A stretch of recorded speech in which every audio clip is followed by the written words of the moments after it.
All right. It looks like we are going live. I'm getting used to having my keyboard down below. Welcome.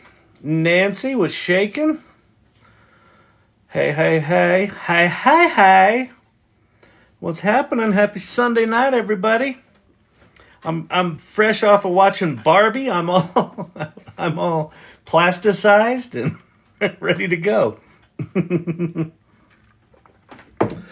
Oh yeah. Let's see. I took the loud music. Do-do-do-do-do-do-do.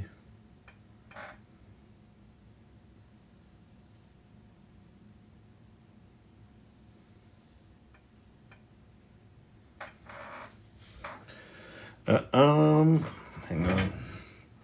Do-do-do-do.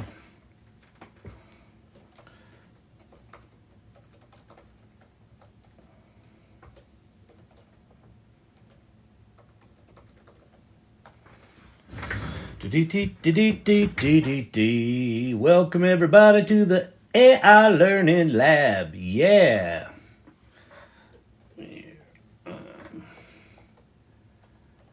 Off. And you say.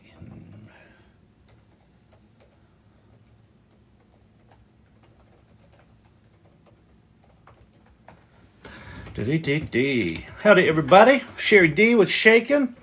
Source Camp, howdy, howdy.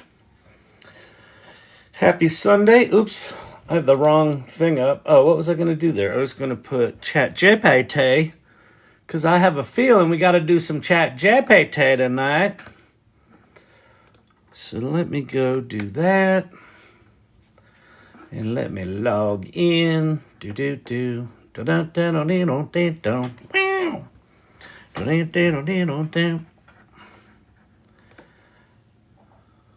Are we going? There's that. There's that. There's that. There's that. There's that. Do-do-do. Oh, come on. Hang on. Did they give me the new version? No. So there's a new version of ChatGPT coming that I've been bitching about. And I think Mr. Altman listened to me. You know, I don't know if you know this, but Sam Altman comes in here a lot. He doesn't like to brag about it. He doesn't really talk about it a lot. I mean, in fact, he's never mentioned it ever in the history of his communications with the press. But it doesn't mean he's not here. Just because he doesn't use his real name in TikTok, that's probably why you haven't seen him. Anyway, he's been listening to me. I said he's got to get rid of all those silly modes of ChatGPT and just combine them into one. That's happening. It's coming. By the way, Sherry D has invited in a whole bunch of nurses tonight. So we have a whole bunch of nurses coming to the Learning Lab. Welcome, nurses. Thank you for all you do. I got to tell you, man, what was it, like 2 or 3 years ago, I was getting ready to get on a plane for Europe, and I had a hernia go south on me, and the nurses made everything better, so awesome to have you here. All right, so here's how this works. We'll get going here. I'll do a little sort of housekeeping stuff and sort of get you up to speed on what this channel's about and all that sort of stuff. If you're brand new to generative AI, sounds like we have some folks that know each other in the channel tonight. That's what this channel's all about. We'll get you up to speed, and we'll get you up to speed quickly. And then all night, just ask questions. We'll do this for a bit and just ask questions. And I've got some mods in here who will pin those questions so I can see them. And I can answer questions, I can do demos, all that sort of stuff. So happy to take this wherever we want to go. So where do we want to start? I guess let's flip over to this document. What's happening? Why? Oh, I get it. Okay. So let's dim that out a little bit. All right, so let's get started. Let's get this party started. Can you upload a resume for a job career change? Yes. Kyle, sir, I had Claude compare and contrast benefits through PDF for open enrollment. Yeah, I did that with Emilio's wife a few weeks back. Well, probably 2 months back or something like that. A bit ago. It did pretty good. I think I used Claude for that as well. ChatGPT just announced they're rolling all their modes together, and they're expanding the file types to include PDFs. So you're going to be able to upload PDFs to ChatGPT. ChatGPT is about to get really remarkable. It's about to get, like, not that it's not already really remarkable. Okay, so if you're new here, if you've never done any of this AI stuff, did I see the article about AI vision not being able to see optical illusions? I've seen some people playing with optical illusions. It doesn't surprise me. If they trained it on that specifically, they'd get it. But it probably makes sense because a lot of optical illusions happen in our minds. There's not really a lot of that kind of stuff. So okay. So if you're brand new to this stuff, if you're like, but Kyle, I don't know what to do. I'm not technical. I hate this computer shit. Oh God, please. What do I do? Where do I start? Okay. First of all, if you're not technical, you don't have to be technical. You don't need to learn computer codes and things like that. The toughest thing I'll have you do tonight is if you want to join a community that is kind of that this channel's a reflection of. We have a Discord channel, and Discord kind of sucks technically. But other than that, I won't ask you to do much. But if you're just getting started, just go to that yellow URL over there, the yellow thing, ChatGPT. That's the original, and it's the best. Okay, chat.openai.com. Just go there right now while you listen to me ramble on tonight. Just go there and start playing. And if you don't even know what to do, you get there, it's going to be like a little, well, here, why don't I just show you? You're going to get to ChatGPT, and it's going to kind of look like this. And this box right here is basically it. It's like a Google search box. These are some, if you really don't know what to do, you can click on those things. But like I can go down here. So I'm in ChatGPT 3.5, which is the free version. And I can just go down here and Cavruno, good point. Get ready to screenshot. I'm going to show you a bunch of different sites you can go play with. I'm going to give you about 23 different rabbit holes to run down. But we're just going to start with ChatGPT. So if you're brand new to this stuff, just go to this site and then do what I call parlor tricks. So the first parlor trick I like to do is, let's see. Write a country song about a pop star who falls in love with a football star and changes the game of football. All right, there you go. And like that, it wrote a song. And if you're like, wait, what? It can go that fast? Yeah, it can go that fast. And let's see what it says here. There's a tale I'm here to tell about a pop star you know so well. She sang her songs in the city lights under the neon spell. One fateful night at a football game, her life took a different track. She laid her eyes on the quarterback. Oh, I'm going to say, no, he's a tight end. So now they'll rewrite the song for him being a tight end. One fateful night at a football game, life took a different track. She laid her eyes on a tight end, and her heart did a double back. All right, so there's your song. You could also say, let's see, we've got some nurses in the house, right? So we could say, put together a scheduling framework in table format to help schedule nurses for the next week. Let's see what this does. Boom, boom, boom, boom. Shift types, nurse availability, rotation, table format. There we go. And it's doing the table. So there's your whole plan for doing that. I could even say format it in Markdown on screen so it's easier to read.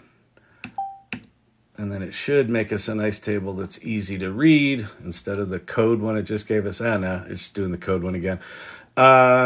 It can also do code. If you want to do code, you can say, write me a Python application for nurse scheduling. And it will describe what it's going to do, and then it writes Python code to do that. So just go to ChatGPT. Here's what actually to do. Go to ChatGPT and try to stump it. Have it give you an exercise plan, have it give you a meal plan, have it do creative writing for you. It doesn't matter. It literally doesn't matter. Just go there and just play. And then we'll sort of dig into, we'll dig in deeper as the night goes on. Okay. So that's if you're just getting started, that top left square there. These other three, Claude, Bard, and Bing, these are kind of the top four. ChatGPT, Claude, Bard, and Bing.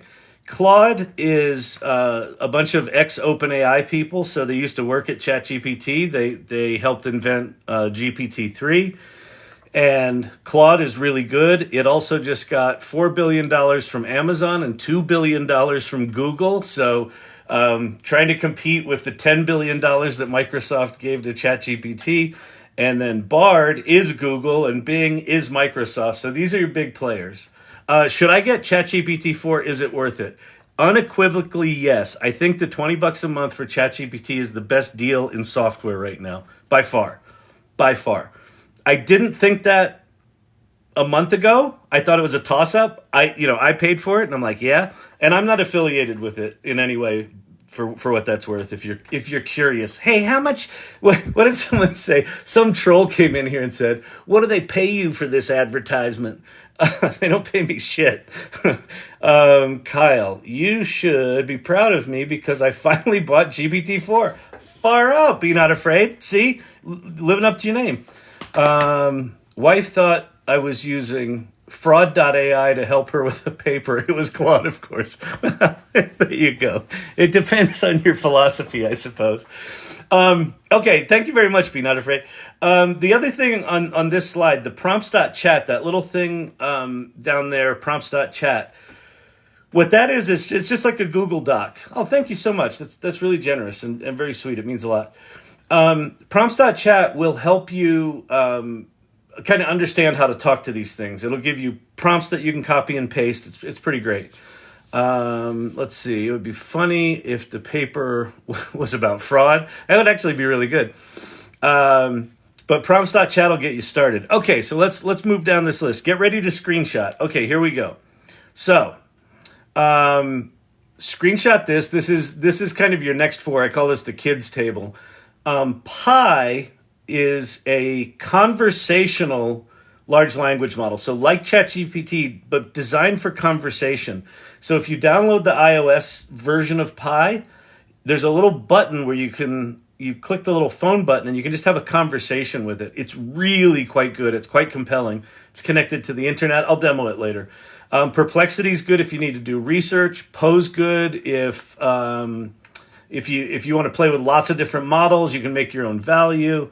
You should get affiliate marketing. No shame in valuing your time, love. Well, thank you very much. I appreciate that. Listen, at some point, I'll do what I can to do some monetization here and there. It's not about that right now, but I appreciate the sentiment. And great. I'm glad you feel it's worth something. So, if that ever comes, great. Awesome. Is Perplexity good for blog post writing? So my problem with Perplexity is I haven't used it enough to really know. It's not like ChatGPT or Claude in the sense that it's really a writing thing. It's more of a research tool. So if you're writing blogs that need citations to specific resources, that might be good. Bard is also really good at doing those sort of citations. Bing does them, but it's not as good. I would say Bard and Perplexity are good if you need citations. If you need just kick-ass writing, it's GPT-4, by far.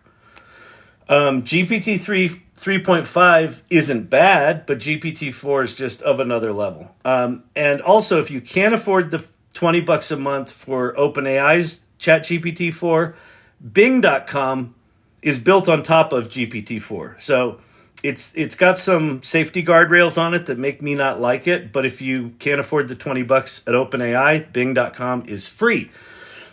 I really like Pi. It feels like you're talking to a real human. Yeah, it really is. I was going to say disconcerting, but it's not disconcerting. It's really... It's this weird combination of shocking and refreshing, right? Because I feel like we've been told for... We've been told for a decade that AI chatbots were going to be these amazing things. And then we got Alexa and we got Siri. And and if we want to buy some shit or if we want to, run automations on our Macs, then they're okay. But if you actually want to talk to them, they're useless. So let me flip my... I'm not going to flip the camera. So I'm going to show you Pi right now. So I'm on my little iPad. So this is the iOS version of Pi. So I'm going to launch it.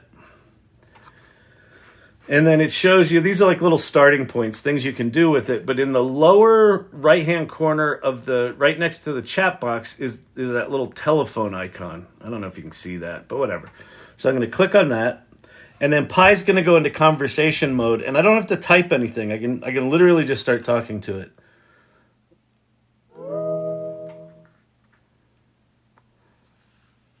Hey there. I'm talking to a bunch of nurses who are getting into AI, and I'm wondering if you could come up with some ideas for how nurses might use something like Pi or ChatGPT to make their lives easier.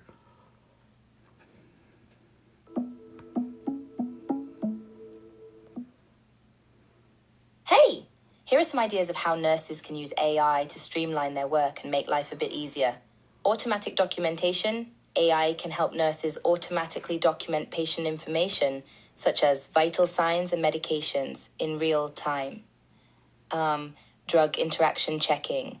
AI can quickly check for potential drug interactions and alert nurses to potential risks. Patient engagement. AI can be used to send patients automated reminders about appointments, medications, and health education materials. Clinical decision support. AI can help nurses make data-driven decisions and recommendations by analyzing patient data and providing clinical insights. In general, AI can help nurses work more efficiently, reduce errors, and provide better patient care.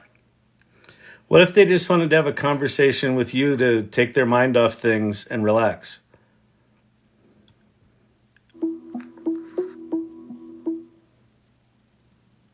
Oh, that's a super sweet idea. I think that could definitely be a wonderful way for nurses to de-stress. So notice how it's programmed.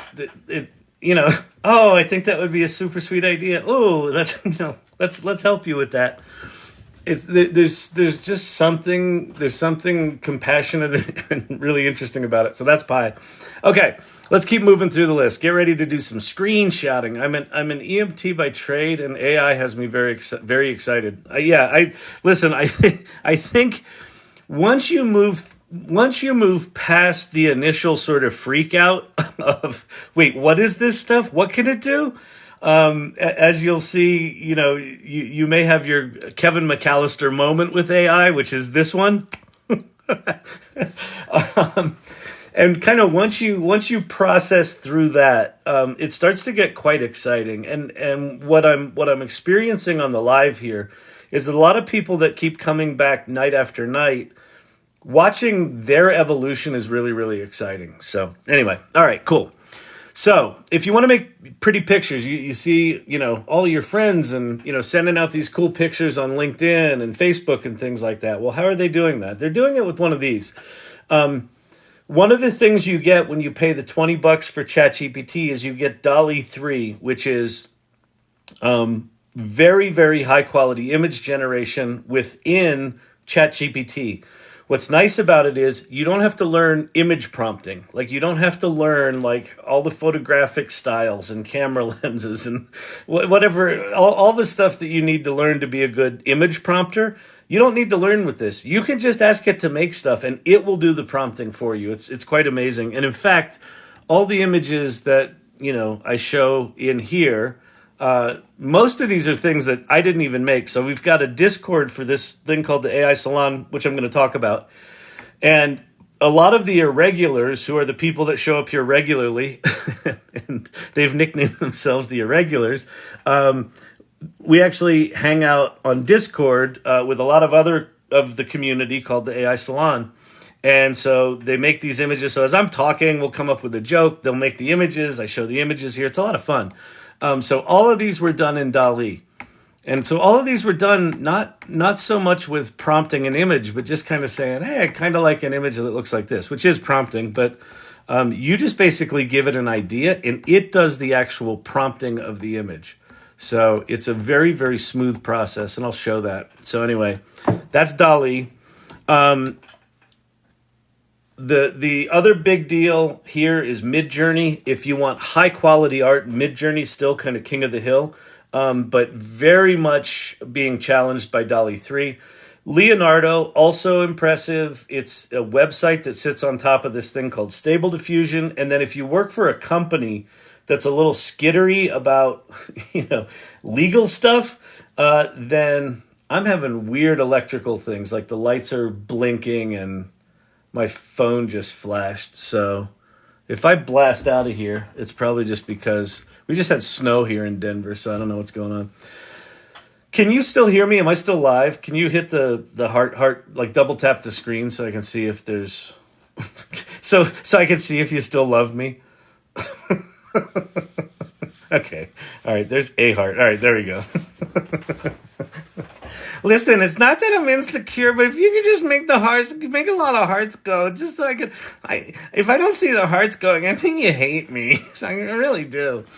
Okay. Oh, yeah. The other thing I should fair warn you about is I do act like an idiot here. So fair warning. But anyway, if you're in a corporate situation, thank you very much, you both. Be not afraid and Bruno, I appreciate it. Firefly was not trained on copywritten images. So Firefly is really good. Thank you, Nancy. Firefly is really good for corporate situations. Good. It's basically safe for corporate stuff. Okay, here's video creation. If you want to get a bit more advanced and really go down some rabbit holes, Share Bear, what's happening? These are the video creation ones. On the left-hand side, Runway, Moon Valley, and Pika Labs are all kind of the same thing. They obviously won't think so because, it's their companies, but they're all similar. Text to video or image to video. Yeah, there's something weird going on with the electric here. So we'll see how long I last. Visla will help you make like corporate videos with voiceovers and background music. And then HeyGen and DID will do synthesized like voice synthesis, where you can take a picture that you make in DALL-E 3 or Midjourney, you put it into HeyGen or DID, and it animates the mouth and syncs it to voice. It's pretty amazing stuff. Let's see. Rudy, I made some mind-blowing programs with my Python knowledge and AI. I captured deals off multiple somethings. Super cool. Yeah, one of the things that's really cool about these tools is you can take whatever you're good at or whatever you're passionate about, and it can really amplify your capabilities very, very quickly. So you do sites, you reword with AI, it generates images, creates articles, and uploads to my site with a featured image. That's super cool. Very, very cool. If it looks like I'm in some stroboscopic disco, that's because my lamp, the power going to the lamp in front of me is it's like dimming and going da da da da da da da da. So if I seem distracted, it's just because I'm distracted. Oh yeah, welcome back, Silver Fox. Super cool. Great to have you back in modding, and thank you to all the mods who mod. It makes a huge difference. Really, I really appreciate it.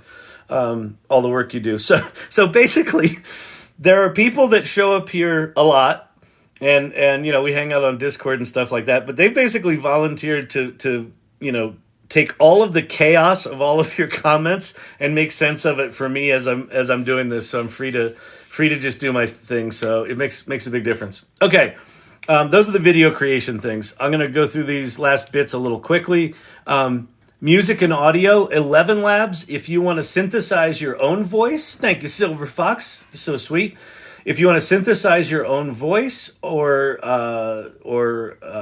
translate your voice into lots of different languages, that's 11 Labs. Refusion and SoundRaw will generate music out of nothing, text to music. Two different approaches to it that are both kind of interesting. And then 3D Worlds, Blockade Labs, and Wonder Dynamics. Those are just screenshot that and go play with those. Those are fun. And then finally, here's some people to follow. So if you're curious about this stuff and you want to figure it out, Ethan Mullock is a Wharton Business School professor doing deep dives on ChatGPT, the implications for education and the future of work. Really good. David Shapiro is a technologist. He's written 5 books on AGI, which stands for Artificial General Intelligence. If you're a geek, if you're an engineer, I would strongly suggest you follow him. Or if you're interested in kind of the future of AI, he does these presentations on a weekly basis about what's coming, like what are the implications, that are really, really compelling. So if you want to get technical, you can do that in his open source projects, but also just his thought leadership is pretty remarkable. Hang on, this light is driving me crazy. Yeah, it ain't the light bulb, I don't think. I think it's the electricity. the electricity. All right, Paul Raitzer is the Marketing AI Institute. So if you're in business, follow Paul. He does a weekly podcast that's very much worth it. And then Rachel Woods is very much into AI operations. All right, so that's all that stuff. Now, I mentioned before, you know what I didn't do? I'll do it next time. I mentioned before this community called the AI Salon. So this is a group that I put together. It's coming up on our 1-year anniversary. And and the URL, if you want to go get the links to it, is the salon.ai. And the basic idea is it's a community of AI adventurers, right? So we're choosing to be on this adventure together. If you feel like you're way behind on this stuff, you're not. We're very, very early. All of these tools are completely new. Oh my God, this flickering is just bizarre. I guess I'll just deal with it. Just pretend like everything's normal. It's like, but anyway, so we've got bi-weekly meetings. So if you go to the salon.ai, trick or treat, Kyle, you ate all the candy, so now you get the tricks. Yeah, this is very Halloween-y.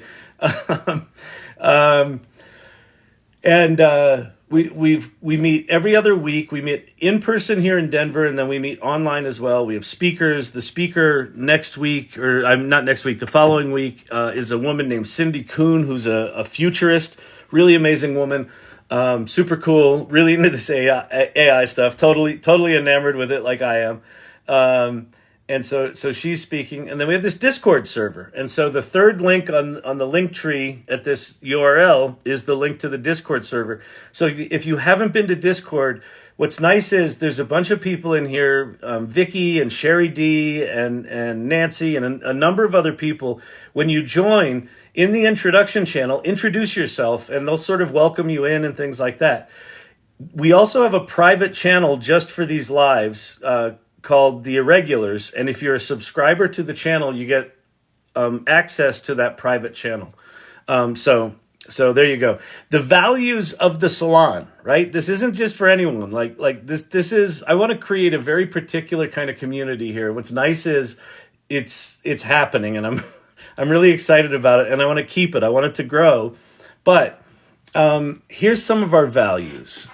One of them is generosity. And the idea of generosity is obviously, as you learn stuff, share it. You might have an instinct as you learn a cool trick. Do you have an LED light bulb by chance? That's what they do when they're going out. I do. Maybe I'll go get another light bulb. I think I know where one is. Because that's really annoying. I wonder how bad would it be if I just turn it off. I look a little Halloweeny. That's all right. Fuck it. Doesn't matter. Okay. But Kyle, it's so cool and theatrical with lighting effects. Yeah, but you know what? This one is now going. Yeah, I think this is an electricity thing. Something's up. Something's up. Whatever. Never gonna give you up. All right, generosity. Here's what I mean by that. As you learn things, as you learn like, oh, I've got the perfect prompt, your instinct might be, I'm going to keep it to myself. That's my good idea. Everything's moving so fast right now. Anything you learn today is going to be irrelevant 3 months from now anyway. So just share. Everyone's trying to figure this out. No one's got a handle on it right now. So just be generous. So that's one of the values. The next one is exploration. Just get curious. Like, choose to be on this adventure rather than be afraid of it. Be like, well, screw it. Like, this stuff's coming whether we want it or not. That's part of the point of this channel is this stuff's coming. Well, actually, this stuff's here and it's not going away. So whether you like it or not, pay your electric bill, Kyle. Never. Never. Next value is collaboration. We're starting to see a lot of that within the salon, which is really exciting. Inclusion. People from all walks of life are in there, whether you're a beginner or like we've got Pate, who works at Google, who's on this channel a lot. He's in there. He's got a guild called the AI Mechanics Guild. If you want to geek out on stuff or learn about how this stuff works, Pate and Roger run that guild. Whether you're brand new or super advanced, everyone in between, you're all welcome. And then the final one is empathy. Empathy for me is, I think, the most important of the values, just simply because this stuff's scary. This AI stuff, because it's so profoundly different than the way we've done things up to this point, people are a little wigged out by it. All right, I'm turning this off. It's getting worse and worse. I think it might be going. Nah, but see, now it's happening with that light bulb. All right, let's see. Let's see here. Is it worth trying a different light bulb? I don't think so, because it's both of them. Well, fuck it. It'll just be disco. It's just disco. I just got to get over it. This is what we do. You gotta improvise. See, there it all just went bright again. So whatever. All right, get the candles. Look what JRC did. That's totally what's going on. Although that guy's got a more professional setup than mine.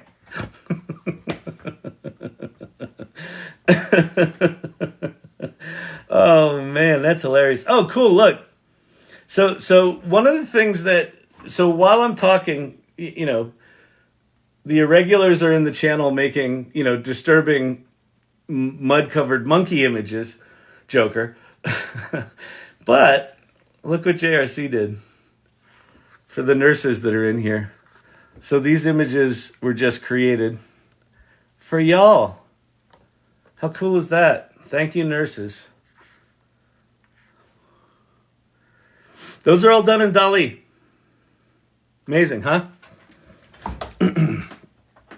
Very, very cool.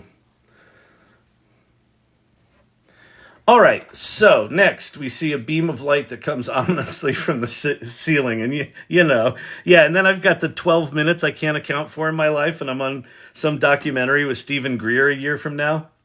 I'll take it. I'd like to be abducted. Kyle, where are you? We can't see you. Really? Oh, you're laughing. Okay. Kyle, where are you? We can't see you. Y'all are sweet. You're cuties. You're just cuties, aren't you? All right. Let's get to some questions. So we'll do some I'll answer some questions, and then we can get. I'm happy to show some of the ChatGPT stuff, some of the new things it can do, because oh my goodness, it's moving fast. We'll do AI improv. This is a good one. Why don't you act as if you've got a live show and your lights just suddenly go into strobe mode? Okay, I can do that. All right, fantastic. Irregular Abductions. It's a new TV show. Robert Rossi, thank you for the orange. And look, I'm drinking tangerine-flavored water.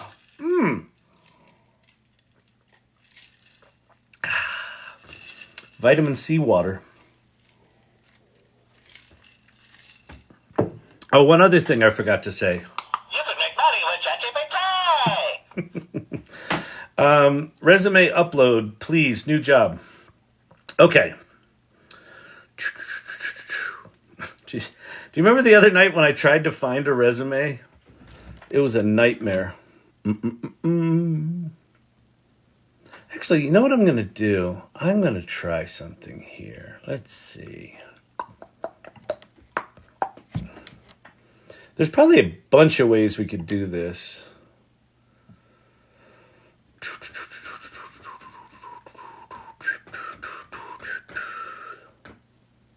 All right, let me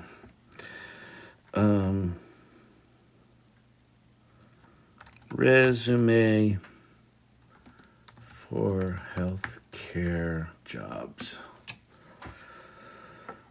Free medical resume, employers loved. This is going to be one of those crappy sites that you can't see. Here's my challenge. Can I see? Are you going to actually let me see this? Jessica Claire.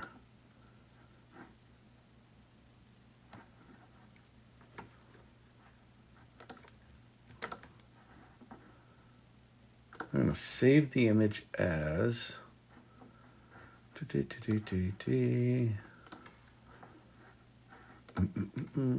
there's a couple of ways we can do this. Let me just get set up here. So that's an SVG. Is this text? No, it's an image. Okay. Okay, so we're gonna go to ChatGPT. So I just uploaded my resume on ChatGPT. I asked it what occupations I should apply for. Yeah, that's great. We'll do that here as well. So I'm going to go to default mode in GPT-4. So one of the things that default mode has now is this ability to attach images. So the resume that I just got is just an image. It doesn't have text on it. It's not a PDF with text in it. It's just an image. The new feature of ChatGPT that they announced like last night after I left the live, I saw 3 tweets that talked about the fact that some people now have access to the fact that OpenAI is now collapsing all of these different modes into the single chat box. So you're going to be able to upload any file, whether it's an image, a CSV file, a PDF. You'll be able to see images. You'll be able to create images. You'll be able to analyze CSV files, generate CSV files. It's going to do everything from this single mode, which is pretty remarkable. So it's going to go true multimodal is what they call that. So the way we're doing this right now is with the image, with the vision, GPT vision. So it's going to actually look at the image. I just copied and pasted it after telling it I was having a hard time finding a job. Yeah, I'm gonna do that one as well, Enoch. I'm going to do 2 different modes here. So if you have a picture of your resume without the text on it, you go into default mode of GPT-4, you click on the upload button, and then we're going to go grab, oh, it's SVG, it didn't like that. Hang on, I got to change formats. It's a little persnickety right now. Oh, what did that just open? Illustrator. It did. Hang on. I really do need to get a. Here, I'm just going to screenshot this now.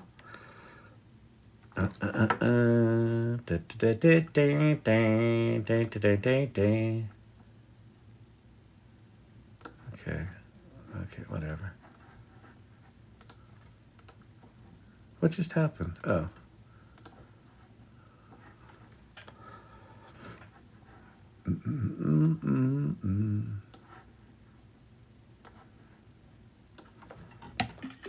All right, that's now saved to the desktop. Let's try this again. Okay, I'm going to go attach an image. So I think, yeah, there we go. There's a screenshot. I'm going to open that. Okay, so I now have this picture of a resume in there. And I'm going to say, what did you say? I'm having trouble finding a job. And can you suggest 10 kinds of positions I might apply for based on my resume? And so it's now going to read the text on this resume. It says, based on your resume, here are 10 jobs. Customer service manager, given your experience and proven skills. Actually, let's go look at, I haven't looked at the resume at all. So let's go look at what it is. It's Jessica Lair, dedicated customer service professional, skills, complaint resolution, technical support, retention, sales knowledge, multi-line support. She's a customer service rep right now at Verizon. And what's good about this is can we zoom that? The font is all screwed up on this. So even if it's not perfect, ChatGPT is really good at seeing this stuff. So sales representative, quality assurance specialist, training coordinator, CRM, retention specialist. So now I'm going to say this. Those are all the kinds of jobs I've already applied for and would be expected. But I'm hoping that based on my work experience, you can come up with 10 other jobs that might be creative uses of my skills and aptitude beyond just the jobs that I've had. And so it will do that too, right? So what a good way to think about ChatGPT, event coordinator, community manager for online platforms such as Discord, right? Brand ambassador, perfect. Someone's in customer service and can talk. Brand ambassador is really good.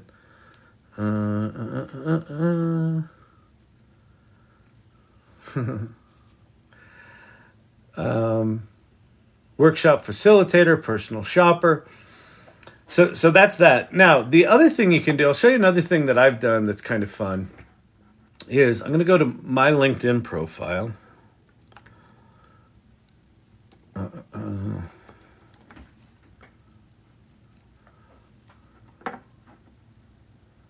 I just trashed all my cookies. I cleared my cache because Bing was acting weird. So check your LinkedIn app. Oh God, verification stuff drives me fucking crazy. Okay, is this me? Let me go to my profile here. So I'm going to go down to my experience. There's some articles I wrote, experience, and show all 13 experiences. Okay. So I'm just going to go copy. I'm going to literally just drag and copy this stuff that I've done. Copy. And then I'm going to go to ChatGPT. I'm going to do new chat. And I'm going to say, based on my work experience from this LinkedIn profile,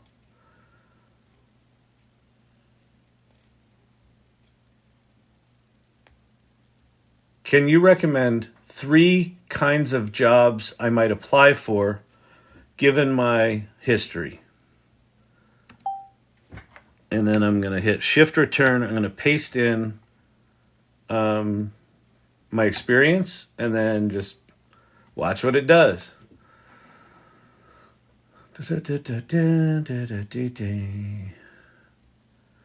Director of Innovation and Technology in Creative Industries, AI and Emerging Technologies Consultant, Head of Product or Chief Experience Officer for a tech startup. All right, cool. I like that. Let's see. One job I'm applying for wants me to create a table of my top 10 skills and why I think it would be good for their company, which manufactures ball bearings. Can you make that table for me? So here's a job that's got nothing to do with my experience. It doesn't really care. Like it will give you what you ask. So if you've never really played, like one of the harder games on the planet right now is Stump the ChatGPT. You really can't stump it. So let's see. Innovative product development. Experience in creating leading technology platforms could be used to develop new, more efficient manufacturing processes or products. Strategic leadership. Ability to guide a team and company vision can help in aligning the company's goals with market demands. So it, it's decently, translating my experience into a completely non-related thing. Man, now my screen's getting dimmer as well as my lights. Thank you, Justin. Thank you very much. Do me a favor here, if you would. If you'd be so kind, share the live. I'd like to get, as many people in here as possible. Let me make a couple of requests. If you want access to the private channel in Discord, if you're a subscriber here, you get access to the Irregulars channel in Discord. You don't have to do that. If you just want to join the Discord, one thing would be join the Discord. And how you get to that is you go to the salon.ai and join our meetup and join the Discord. So that's one request. Another request is share this live with your friends. And you're like, but Kyle, they'll think I'm a weirdo. What if they think I'm weird because I'm doing AI now? Let them think you're weird. Because 6 months from now, they're going to be knocking on your door. Could you teach me how to do that, Kyle, please? It's happened. Just, let your freak flag fly. You're with a bunch of irregulars. It's a Sunday night and you're hanging out with an old dude on TikTok. Come on, share it. My other request would be follow the channel. Oh, that's really cool. Be Not Afraid. Thanks for doing those special things. Are really cool. Sherry D and Be Not Afraid are both subscribers and irregulars and mods. They're amazing. Follow the channel. I'm about 900 follows away from 30,000. I know, right? Isn't that cool? So that would be great. And then I thought I had another request. Thank you so much. I think that's it. Follows, subscriptions, share the live. Oh, tap the hearty hearts. Or yeah, these kind of gifts. Thank you very much for the gifts. They do make a huge difference. I really appreciate them. So anything you can do to support. All right. So with that, let's get to some questions. Let's see what people are wanting to find out about this AI stuff. But Kyle, how do you do it? What do you do? Where am I supposed to start? What am I supposed to do? Kyle. Thank you, Justin. A ruse by any other name would smell as sweet. Oh, I love those eyes. He's got such green eyes. Ooh, very cool.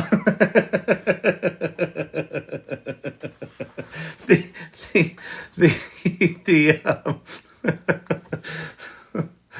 AI Learning Lab Live. It's electrifying. It sure is tonight. What about using a ChatGPT style NLP to create a new NLP? Has anyone seen it done? So use ChatGPT to create what? A new large language model or natural language processing? You could use ChatGPT to create a natural language processing application, but an NLP application does not a large language model make. Like making the base model, the frontier model, like GPT-3, GPT-4, the base model, or like Google's Palm 2 models or Meta's Llama models, that takes like months or years and, millions of dollars and thousands or tens of thousands of GPUs to build the base model. That said, I think what you could probably do is you could certainly use something like ChatGPT or Llama to help you optimize open source large language models. You could have it help you set up your own standalone versions of it. We had a guy last week at the Salon, Marcus, who came in here, and he shared with us all how he has put an optimized version of Meta's 7 billion parameter model on a Raspberry Pi. Or actually an Orange Pi, but basically a Raspberry Pi level device. I think I have one here, don't I? Yeah. So this is a Raspberry Pi, right? That's just like a little... So having a standalone little mini version of ChatGPT, a ChatGPT-like thing, can now be run on these things.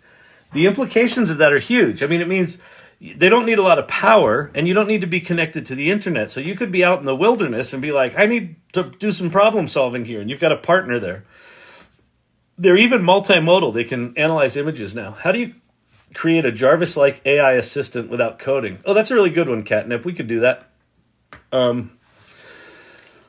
Let's go do that now. That seems fun.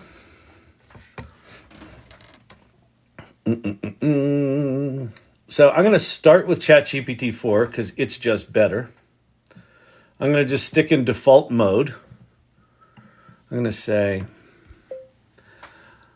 I want to create a Jarvis-like assistant, but I'm working with some folks and some of them don't know what Jarvis is. So could you give me a quick little explanation of Jarvis and what a bot like that might work like? Certainly, Jarvis is an acronym for just a regular, very intelligent system. Artificial intelligence system from Marvel Comics universe, notably Iron Man films, created by Tony Stark. Some key aspects of how Jarvis operates: voice interaction, machine learning, multitasking, autonomy, security, voice recognition, and actually, we don't even need to program this at all. Wait, what the hell am I doing? There's a geomagnetic storm tonight. Seriously, Bing told me. Well, Bing might be hallucinating. Let's ask Pi. Hang on. So, but we're gonna do a couple of things here. This is gonna be fun. All right.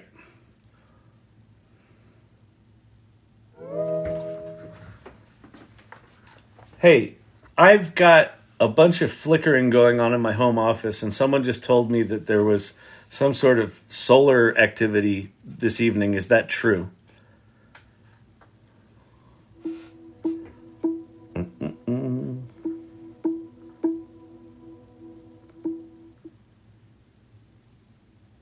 Yep, that's correct. There was indeed some solar activity today.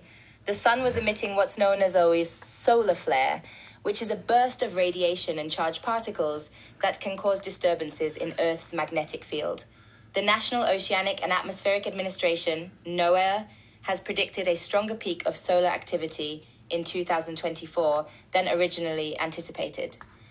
This means that we may see more auroras, northern lights, in the coming years, which is pretty cool. However, solar flares can also interfere with satellites and other technology, so they're not all fun and games. Overall, it's always interesting to keep an eye on the sun and its cycles. But I'm already weird and irregular. Is it going to make me weirder and more irregular-er? I like fucking with her. LOL, I love the self-deprecating humor. Don't worry, solar flares won't have any weird or irregular effects on you personally. They may impact technology. Okay, so that's Pi. If you haven't played with Pi, it's worth it to go play with Pi. I strongly recommend the lovely Australian lady voice. I think there's 2 women and 4 men right now. Hopefully there'll be more in the future, but she's my little girlfriend right now. I like her a lot. I'm going to go to ChatGPT. So the ChatGPT app also has conversation. Wait, one of these days I'll show you my atomic Pi that I'm using for ChatGPT and robotics. Please do, Clint Copperhead. I'd love to see that. Oh, interesting. Okay, so fascinating stuff. So in ChatGPT, there's now little headphones next to the prompt box, which is almost identical interface to Pi. Wait, hang on. Where it's down here in the corner also. Yesterday,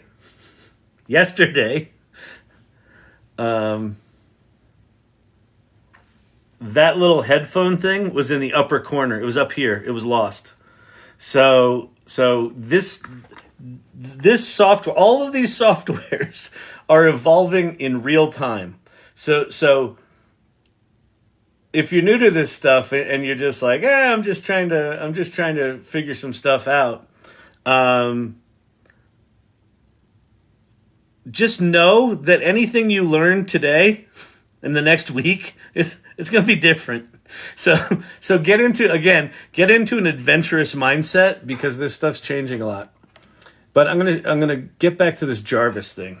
Okay, so I'm gonna put ChatGPT. I'll leave it in DALL-E mode so we can make images if we want to. There's a medication for the irregularities you're experiencing. I tried all those medications. I went off them all.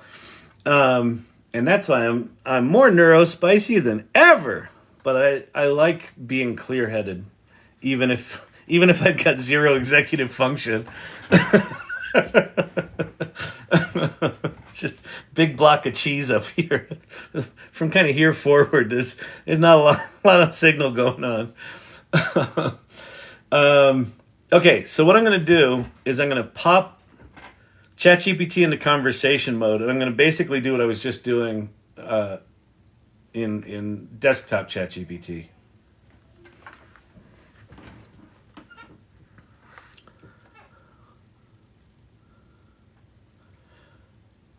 I'm working with some friends right now, and we're trying to come up with a Jarvis-like robot. And before you help me do that, can you explain what Jarvis is? So this is ChatGPT's conversation mode, and it's in the app, not in the website. Of course. Jarvis is a fictional artificial intelligence system from the Marvel Universe, particularly known from the Iron Man and Avengers movies. Jarvis stands for just a rather very intelligent system. Originally, JIS was the name of Tony Stark's butler, Edwin Jarvis. However, in the movies, Jarvis is reimagined as an AI assistant that helps Tony Stark, Iron Man, with various tasks, both everyday activities and assisting in operating his Iron Man suit. Jarvis can control Stark's house, manage communications, provide information, and even perform complex simulations. Jarvis is depicted as highly intelligent, capable of understanding and processing vast amounts of data quickly, and able to communicate in a natural, human-like manner. Over time, Jarvis's capabilities evolve, and it plays a significant role in several Marvel storylines. Now, how can I assist you in creating a Jarvis-like robot? I understand that there's some things you can't do, like connect to the internet or interact with my house, but I'd like you to act like Jarvis for me and just flip into Jarvis mode and let me know when you're ready.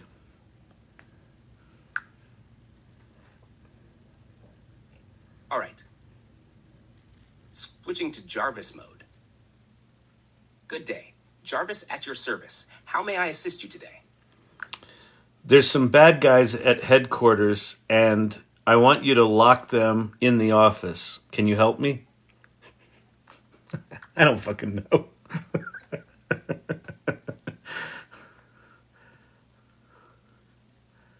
I'm sorry, but I cannot directly interact with physical environments. I knew or that. Doors. However, I can guide you on potential safety measures or provide information. Is there another way I can assist you? Yeah. How does quantum mechanics work so I can make a time travel machine? It's going to tell me quantum mechanics has nothing to do with time travel, you idiot. Quantum mechanics is a fundamental theory in physics that So that's a way you could do it. If you're wanting to do something where it's more of an autonomous agent, I don't think there's a way right now. If you want it to be able to take action and interact with systems and things like that, then I think you're going to need to use either within ChatGPT's API. There's a way to send commands, basically. So you can send commands to APIs. So you could develop something in OpenAI's API, but that requires programming. You could use a system like LangChain where you could interact with very specific information and team that up with different services. I don't think there's a simple way to make a really functional Jarvis right now without programming. But ChatGPT will do the programming for you, right? So you could say, "Hey, I want to combine, GPT-4 conversational skills with a series of interactions with a Raspberry Pi, to control my home, devices, and I want you to teach me how to do that." And it'll teach you how to do it. You put ChatGPT into browse with Bing mode, so it's connected to the internet, and it can find all the latest documentation. I would think if you spent a week with ChatGPT and a Raspberry Pi and some other shit it tells you to buy, you're probably good. Jarvis, that's kind of what I'm doing with that Atomic Pi. Oh, that's super cool, Clint. Clint, that might be something fun. Maybe let's connect. That might be something fun you could demo here. Maybe that's something you could demo at the AI Salon. We should talk about that. You need multiple AI agent teams to try to create a Jarvis. Yep. Yeah, I agree with that. You could have some fun with it, though, just talking. I mean, to be quite honest, Pi is connected to the internet. And you could do a good chunk of those interactions with Jarvis with Pi. It's just all of the autonomous agents and the calling of services isn't there. So anyway, all right. Let's move on.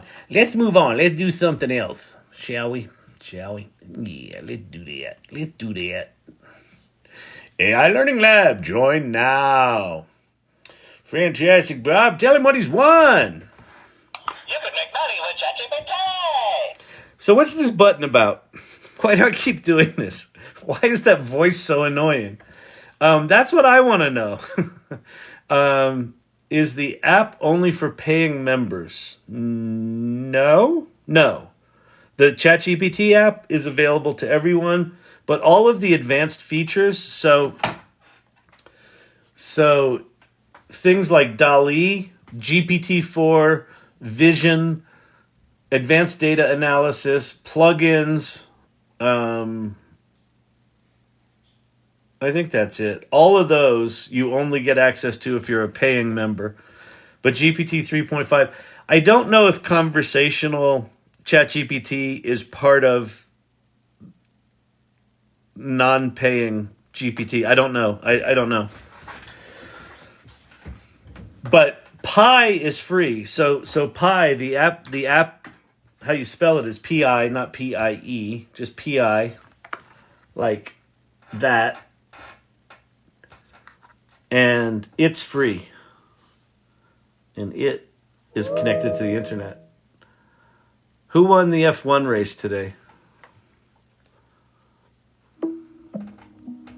Guess.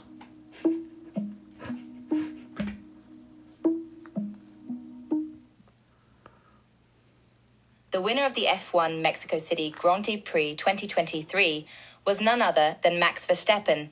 He took the lead early on and never looked back, holding off challenges from Charles Leclerc and Carlos Sainz to secure the victory. There were no challenges from Leclerc and Carlos Sainz. There were no challenges. Hamilton came in second. He was 15 or 17 seconds behind. So there were no challenges to Max Verstappen. Would it be possible to demonstrate how Bard can review a list of Gmail for its content? Thank you. I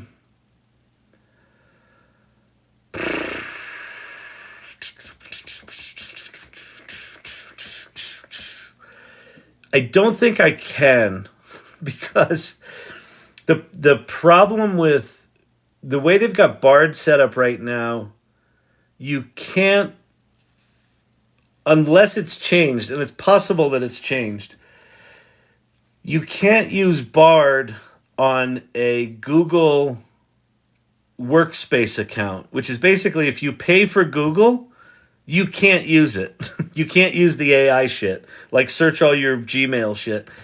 So I actually haven't played with it because I have a paid plan. It's one of the most annoyingly counterintuitive things. Like, paid members should get first access. So you can only do that shit on individual accounts for Google, so I actually can't demo it. How do I join your AI Salon? Asks for an HTTPS. Wait, asks for an HTTPS. Just go to, you should be able to just type in the salon.ai. You go to you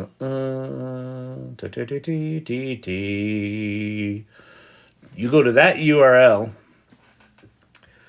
and just type it in. I mean, you could type in HTTPS, but let me just go try. That should just work. So if I go here and just go the salon.ai, it should work. Yeah, it goes to a link tree. And then the first link is just what's the salon about. The second link is the meetup. So that'll take you to meetup.com. And then the third link is a link to the Discord community. So that will do a bunch of flashy screens and then jump you over to the Discord. So I'm already a member of it, so it didn't take me to a welcome screen. But that's how you do it. Can I get a salon invite? I can't find using the app. So Digital Funny Bone, it should, third link there should work. If it doesn't, let me know. There's also a link if you go to my profile bio, or the link in my profile. That's another link tree for me personally. I put it's missing the HTTPS. Go try the one in my profile. There's a link to the Discord there as well. Your images look like they're from dreamimagine.ai. No, these are all from DALL-E. These are all DALL-E, baby. DALL-E, DALL-E, DALL-E. See how it's got text on it? That's DALL-E. That's DALL-E. DALL-E. Look how pretty.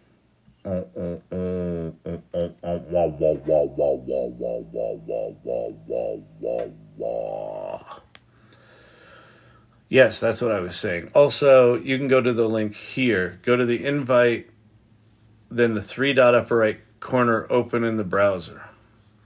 Yeah, that. There's not a way to, wait, can I see my own?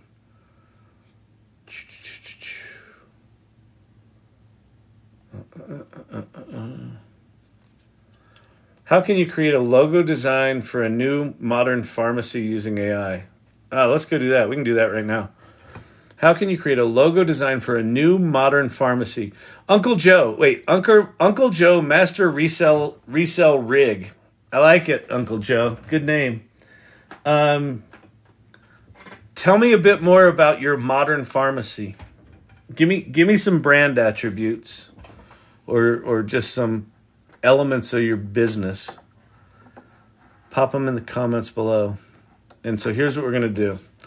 We are going to go to ChatGPT. If you have not seen DALL-E in action, it's remarkable.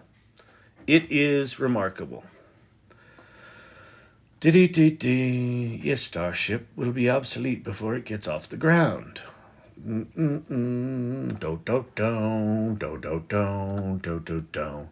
Okay, so what we're going to do, see all these different modes for ChatGPT? These are all, if you pay for ChatGPT Plus, you get all these. Right now, these are all distinct modes, but some people already have a version of ChatGPT. I think it's called like GPT ChatGPT everything or something like that. But basically, all of these are getting rolled together into one mode. So right now, we have to switch between these. In the future, like the future meaning like a couple of weeks, like a week or two from now, is my guess. We'll be able to just do this stuff without really thinking about it. But we're going to go into DALL-E 3 mode. Kyle, it's master resell rights. What did I say? Master resell. Oh. The person's name. Yeah, but what's the modern pharmacy? What's modern about the pharmacy? So anyway, what I'm going to do here is I'm going to say, I want you to act as a business consultant and brand specialist in the healthcare and pharmacy space, period. I've got a new modern pharmacy that I'm creating, and I want help fleshing out a strategy for the brand, period.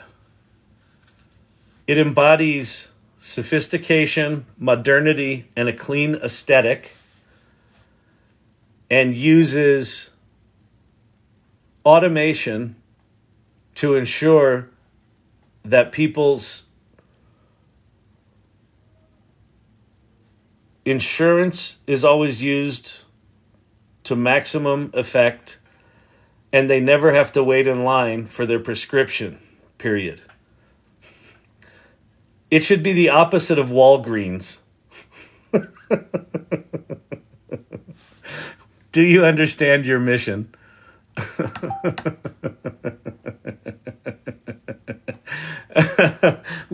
we value simplicity and elegance in design. Okay. Absolutely. Your mission is to create a modern pharmacy brand that embodies sophistication, modernity, and a clean aesthetic. The pharmacy will leverage automation, and it may not leverage automation. But so notice the first thing I'm doing here is not going to make an image.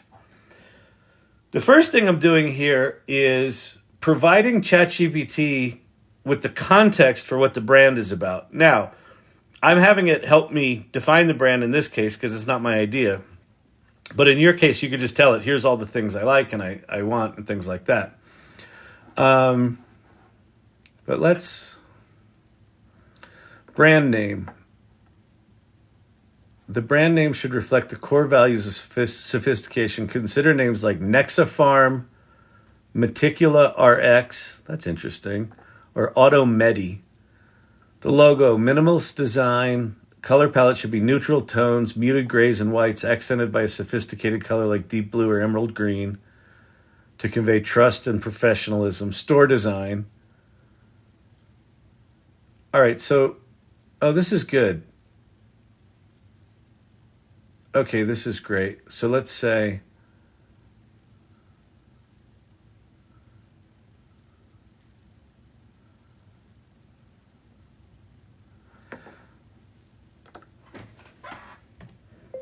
let's go with Meticula RX, and I'd like you to write a creative brief for the logo and color palette, as well as the store design. Yeah, let's just do that. Is it going? Oh, did it crap out? Oh, come on, ChatGPT. Don't crap out on me. I wish I could quit you.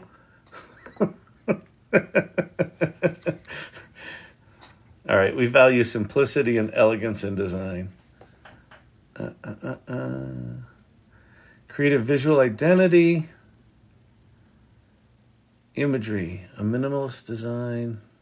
What did you say? Simplicity and elegance.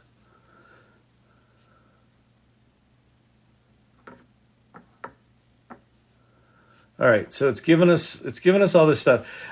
So right now I'm not really paying attention to what this is writing because I'm just kind of doing a demo here. But what I would do if I were you is a good way to understand the difference between using ChatGPT and using something like Google. Google, you just kind of go in and you put in your minimum kind of prompt, and then you get back an answer, and then you're off on your own, kind of go figuring your own shit out. What happens with ChatGPT is it's much more like a creative conversation. And so start out with a creative conversation like this, because the images that we're going to create are actually created inside the context of this conversation. So it will understand all of the shit that it's writing right here as part of this branding exercise. So we've got, what have we got here? We've got the overview. Meticulous RX is set to redefine pharmacy. The objective, creative visual identity. The imagery, minimalist design combining elements that symbolize precision, care, and technology. Primary colors, neutral gray, deep blue, connoting trust. Store design. Target audience, deliverables. Okay. So now I'm just going to say, create 2 distinct logo designs that incorporate the name of the company and follow the creative brief. And that's it. And now it is going to go off and prompt this thing. This is why, for me, this is why DALL-E 3 is such a big deal, because I can show you how to do this in Midjourney, but it's a shit show, because A, you need to learn Discord. B, you need to learn the command lines to make Discord make images in Midjourney.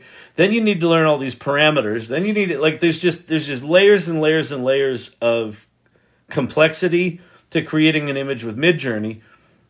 Here in DALL-E, we don't have to do that. So there's 2 distinct logos. I think they're a little cold. What did you say? You said elegance and simplicity. All right, I'm going to say those don't really hit the mark for me. I'd like to incorporate the concepts of elegance and simplicity as primary drivers of the brand. And I'd like the logos to be on a white background so they're easier to isolate. Can you please try again and take a different direction? So notice what I did there. I'm not writing a prompt. I'm giving it feedback as if I were working with a designer or an agency and they came in with some shitty work, right? Okay, you might have followed the brief, but it's completely not what I was looking for, right? There's no simplicity, there's no elegance there. And as a good client, I've already approved the creative brief up above, but then I come back and I'm like, well, but you didn't do it. It's not elegant or, simple enough. So I'm going to change the creative brief after the fact.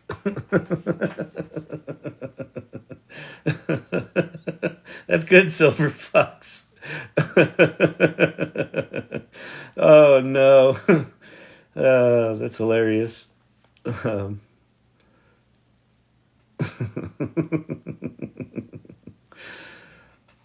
It's just crazy.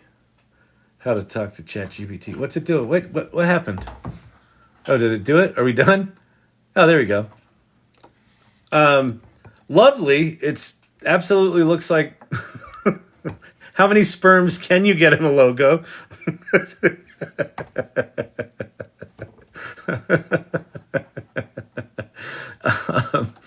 Let's see. The first logo looks too much like sperm and is using blue as the primary color, even though you said muted tones and grays were going to be the primary color with the blue as the secondary color. Can you please give me 2 completely different logos? And they both should contain Meticulous RX brand name, not an abbreviation. Additionally, make the RX bigger relative to the word meticulous. Uncle Joe Master Resell writes, this is incredible. Isn't it? Isn't this incredible? So it's here's what's happening. Here's why I'm so giddy about this shit. We're moving into an era, starting within the past 30 days, where you just ask this shit for what you want and it does it. And these tools, I've been doing these lives every night since April. And in the last month, these tools have gotten significantly more sophisticated because they're doing more things. They went multimodal, right? The fact that it can generate images and it can do it in the context of this conversation. So here we got one that's actually decent, right? Like that's one that kind of looks like charts. It kind of looks like mountains. You know, you might change out this plus up here, change the one for a little pill. Actually, let's try this. I'm going to say, I like the second one there with the circle, but I'd like to see what it would look like if you replace the plus sign at the top of the circle with a pill capsule to make it clear that this is a pharmacy, period. In fact, can you add the word pharmacy into the logo as well so it's clear what this is? Yeah, so all you have to do is know what you want. And not even. Like, you can go and you can say, I have a brain fart of an idea for a pharmacy. Help me design a pharmacy experience that can beat Walgreens. Well, creating a pharmacy experience that could beat Walgreens, you could pretty much, you could put dog crap in cheesecloth and sling it around with a stick and have a better customer experience than Walgreens. But hypothetically, if you actually wanted a challenge, ask me how my experience is at Walgreens. But there you go. Meticulous RX. It missed the RX, but you could fix that in Photoshop.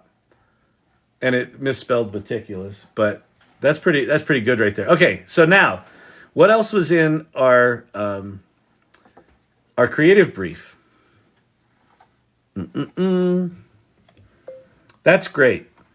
Let's go with that last logo as the final. And now I'd like you to give me 2 different renderings of the pharmacy itself and what the look and feel of the pharmacy would be. Make sure it's photorealistic and uses professional lighting.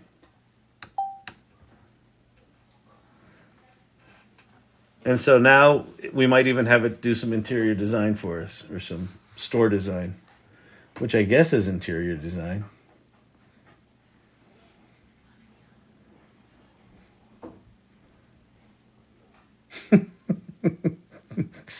Source Camp, what are you doing?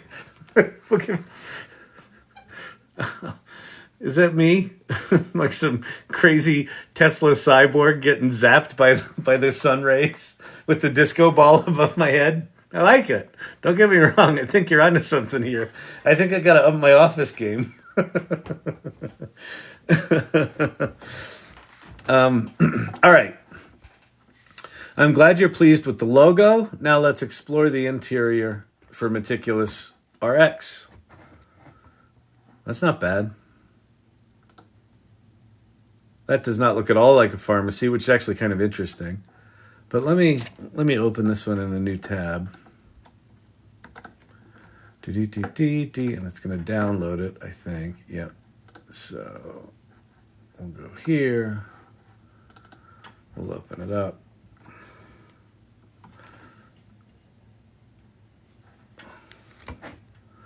Look at that. That's pretty slick. That's a pretty slick little pharmacy. Grays, blues, digital shit, clean lines, very Apple Store-like. I used ChatGPT to write 35 campfire stories brainstorming a book idea. Brilliant, Tanqueray Kush. Hey, I've seen you've been in here before. Thanks for coming back. How could you forget a name like Tanqueray Kush? That's awesome. Oh, here I'm getting zapped again. Anyway, I hope that helps on the pharmacy shit. So that's before, when I said $20 a month for ChatGPT 4 is like the deal of the century. Like that's we just use one thing right now. Oh, wait. I'm going to show you something else of ChatGPT, but I'm going to do it in the context of this pharmacy experience.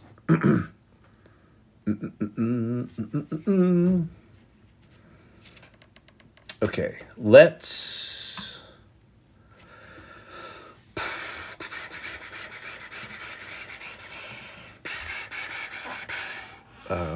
Walgreens pharmacy picture.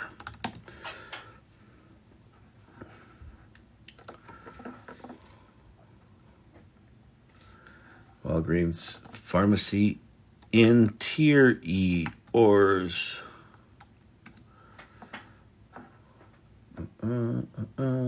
Okay.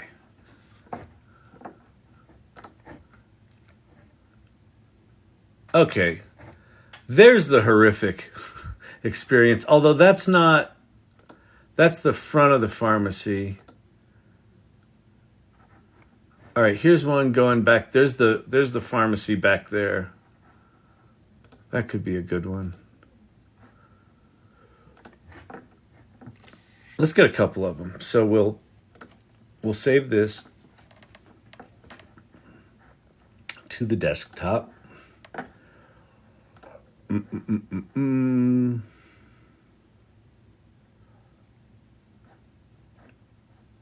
grab this one.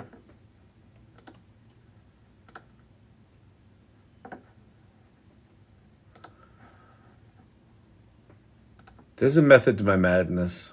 You'll see. You'll see where we're going. All right, there's this one.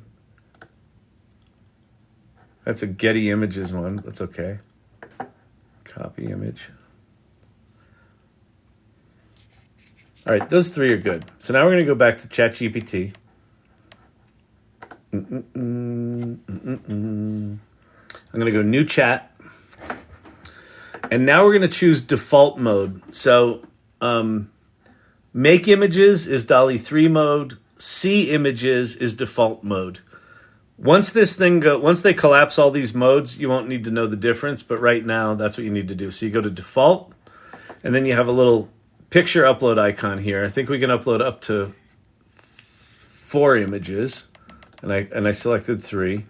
So here's 3 interiors of Walgreens. And I'm going to say, these are interior pictures of a pharmacy. Please describe them in as much detail as possible.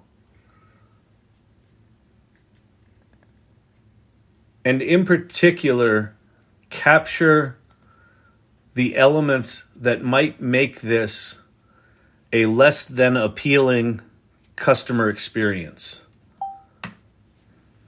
So it's now going to go look at these pictures, right? So here, one of them's a resume. Oh, well, we'll see if it says that. Certainly, here's a description. First image, shelves. Oh, this is going to be interesting to see what it did because I uploaded the wrong thing. I thought I uploaded 3 pictures, but this is 2 pictures and a resume. That's all right.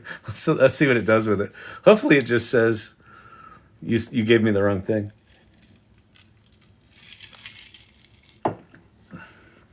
All right. Shelves, price tags, clutter, branding.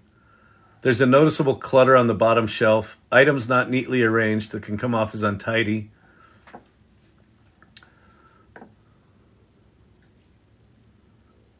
Yeah, it just completely ignored the resume, which that's really smart, right? So we uploaded a resume. I told it there's pictures of a pharmacy's interior here. All right, so let me go see. All right, that's great. So let me go see if I can find one other image here. Maybe I didn't save it. That one. Did I do that one? Yeah, I did. Okay, whatever. Okay, so it described what's there. So now I'm going to say, I have a new pharmacy called Meticulous RX, and our goal is to provide a refreshing alternative to mega pharmacies like Walgreens, period. Can you now describe the interior of a Meticulous RX pharmacy that addresses all of the issues that you've identified in this Walgreens? Right? So now, space documentary or underwater documentary? Huh? What? Huh? What? What you talking about, Tanqueray Kush? I must have missed something. I might have missed something there. You crazy people. Groovy party.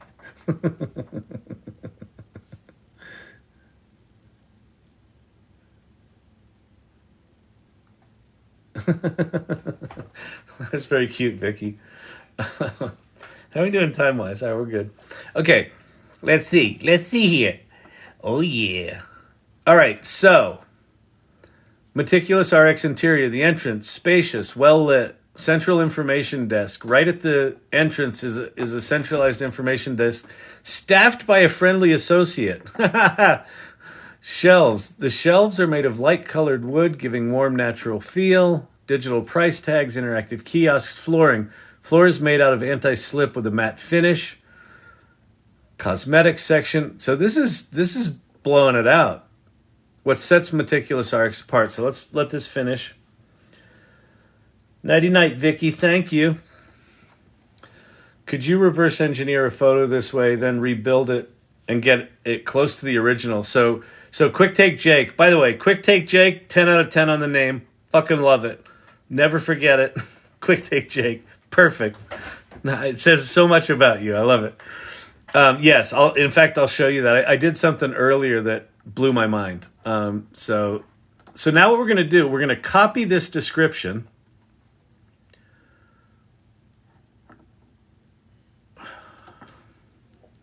And now I'm going to flip into DALL-E mode.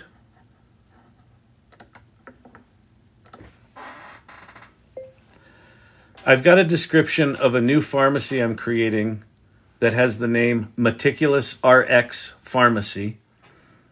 And I want you to visualize two unique interpretations of this description for me, period. Make sure that the images are 16:9 landscape orientation. And then I'm going to paste in that description, which is essentially the opposite of Walgreens, right? So our strategy is just not Walgreens. And it's going to go do it now. I mean, so think about the implications of this. Like for the past year, everyone's talking about you got to be a prompt engineer, and you got to be good at words, and you got to be this, and you got to be prompt engineer, and you got to be prompt engineer, and you got to be an engineer. Well, what if you're just a fucking person? What if you don't have a triple English degree or, scripting for the rest of us, 10 years of experience in that? Let's see what's going on here. What is this?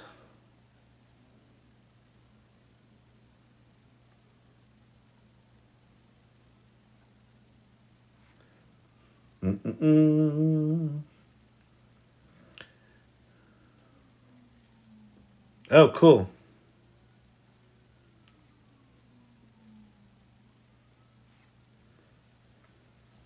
Okay, thanks, Sherry D. That's super cool. Thanks for pointing that out. I really have to go spend some time with Perplexity.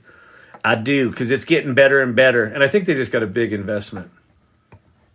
Okay, that looks like a makeup store almost. Like that would be a really interesting pharmacy to go to.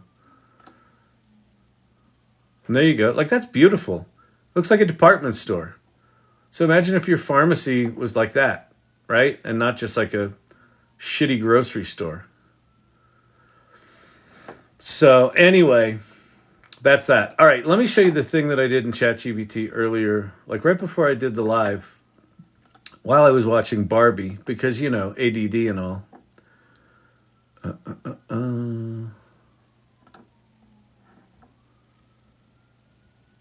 Okay. Those are 4 images from the photographer Sally Mann. And so I uploaded those into, do you personally believe there will ever be a Mona Lisa of the AI image world? Abso-fucking-lutely. Absolutely. So here's what's going to happen, I think.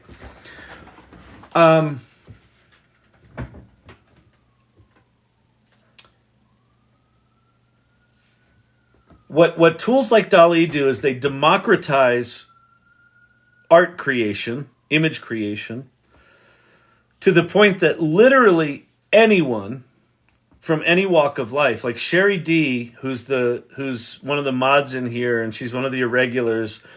She's got a background in nursing.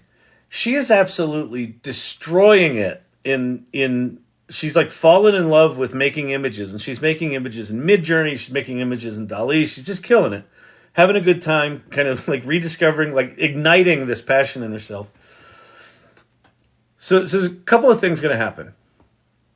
We're just going to get a proliferation, just an explosion of art, right? Like we won't be able to keep up with it.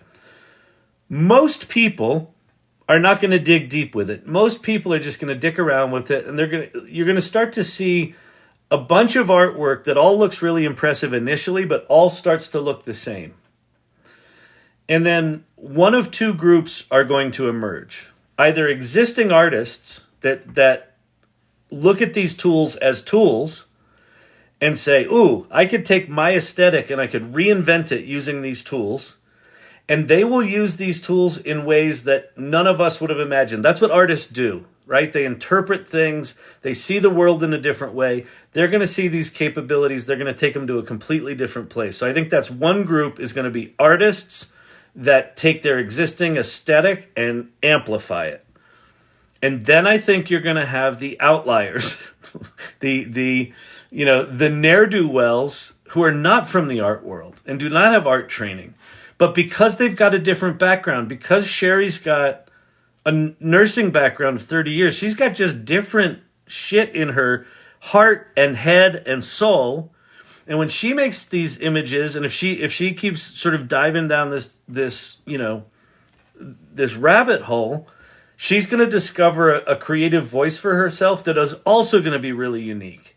And I think out of those two groups, we're going to start to see imagery, and objects and aesthetics and interior design and industrial design, the likes of which we've never seen. My nickname for this era we're entering is the Great Renaissance, because I think this is going to make the Renaissance pale in comparison. We will absolutely see breakout, massive hit, masterpiece works generated by AI. Absolutely 100%. No doubt in my mind.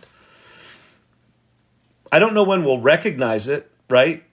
A lot of the famous, the more famous artists were not recognized in their day. So, it's hard to know when this stuff will be recognized. But anyway, I just wanted to show you this because this just blew me away.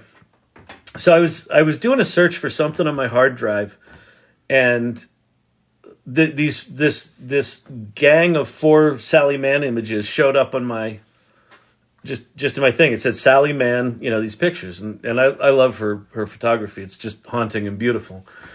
And so I put it into ChatGPT Vision and I said, describe these images. And so it did. So here's the description of the images. And then I went and I had, I went into DALL-E and I said, create 2 of these. That's the only prompt I did. So I took those images and I said, create 2 of these. And so these are what it came up with. I mean, these are fucking stunning. Now, they're not Sally Mann, but they're inspired by. These are really kind of different. And then I just kept going. So I said, can you put just a single girl in each of the 2 images? And so it gave me these 2. Stunning. Look at that. Like haunting, weird, right? And then I thought, well, I don't like them looking at the camera. So I said, can you make 2 more? Oh, wait, no, 2 more. They were a little flat for me. I like a little more higher contrast. So then it did higher contrast with more film grain. Look at that. And then I said, can you make versions where they're playing and not looking at the camera? And so there they are, not playing with the camera. And I just kept going.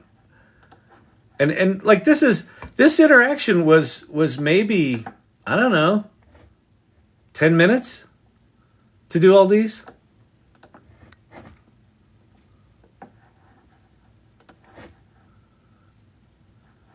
Then I said I wanted it to put a little bit of color in. And so this one, there's a little bit of blue up here, but it kind of missed the obvious one, which is there. And then this one, it just did something completely different. And I'm like, oh shit, that's cool.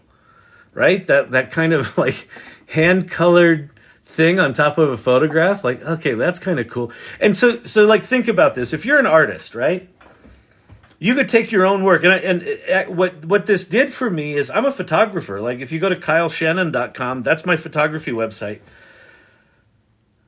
I think I'm now going to start mucking around with this idea of having ChatGPT see my work, describe it, and then recreate it, and just start to iterate on work. I think there's something really powerful here. Look at that one.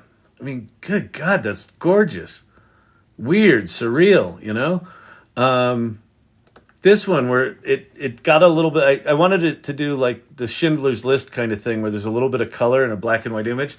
But look at her hair, and a grayscale image intensified with film grain portrays a young girl. Her hair is wild. Is the thing it wrote? Like, it wrote her hair is wild. Then I asked it to put it in a photo frame, and it kind of screwed that up. Like, yes, it's a photo frame, but not any photo frame I've ever seen. I wanted like a 4x5 negative look, and that was the last one I did. I just kind of ran out of time. But I mean, just crazy. What if I need to transpose music? If you're just transposing music, I don't think that you need AI necessarily for that. I don't know what format the music's in. I think you could just do that in a traditional DAW, or there's probably even a website that'll transpose music to different keys. JRC, those images are incredible, Kyle. Yeah, I know, aren't they, JRC? I know. They just blow me away. They really blow me. What's blowing me away is not so much. Let me let the TikTok do its transition thing.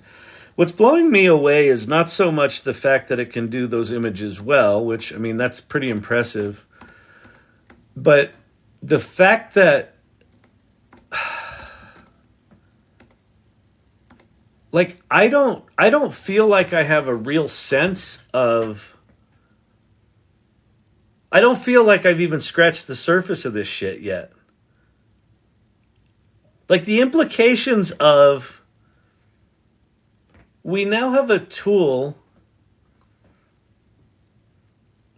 like you could, like the things like take a picture of your refrigerator and, you know, have it make a recipe based on what it sees. Like, that's a very sort of scientific, technical sort of thing. And I feel like we've had AI object recognition for a while, and it's kind of doing some of that. But this is now describing aesthetically, like that Walgreens experiment where it was like, here's some shitty retail design. Describe shitty retail design, and now describe the opposite of that. You don't need to know anything about retail theory or customer interaction theory. Kyle, see what happens if you put sheet music in Vision. That's a great idea. It's a great idea, in fact. Interesting. Okay. Yeah. Good one. Okay. Yes. Joker. Really good one. All right. So tonight's experiment night. Thank you so much, Share Bear. That's a sweet one. It's a little celebratory sort of thing. Oh, by the way, so there's 111 people in here. By the way, my name's Kyle Shannon. This is the AI Learning Lab. We obviously are doing, show and tells and demos and stuff like that. Whole idea here, if you have questions, pop them in the comments below. I'll do my best to get to them. I've got mods that'll pin questions and things like that. If you'd be so kind, share the live so we can get the word out that this is here. Follow the channel. I'm about 900 people away from 30,000. I'd like to hit that just because why not? We're coming up on November 30th, which is the 1-year anniversary of ChatGPT. I'm about to hit 30,000. And it'd be nice if I hit it before the 30th. And I'm threatening, I haven't made my full mind up yet, but I think I'm going to do it. I'm threatening to do a 24-hour live in celebration of the 1-year anniversary of ChatGPT because I'm an idiot. And yeah, so follow the channel. And then the other thing that my request is, if you think you might like hanging out with a bunch of weirdos that are trying to figure this AI stuff out, I've created a group called the AI Salon that is also coming up on its 1-year anniversary. Basically, our first meeting was December 7th. And so 7 days after ChatGPT launched, we launched the AI Salon because I'm like, holy shit, the world is different. We gotta get a community rolling around this. So go to the salon.ai. If you're a subscriber to this channel, you get access to the private Irregulars channel on the Discord that's for this group of weirdos and irregulars. So if you subscribe here, that's what you get there. So anyway, that's that stuff. Enough of that. Okay, sheet music. Let's go do some sheet music. That's a really interesting idea. Okay, so let's go sheet music PDF. And this is going to be a nightmare because it's going to take me to a bunch of sites that... Oh, and I want public domain.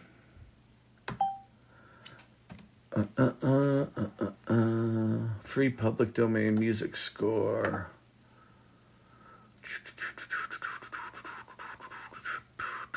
The Entertainer by Scott Joplin. All right, so I'm going to download this PDF. Full score? Yeah, sure.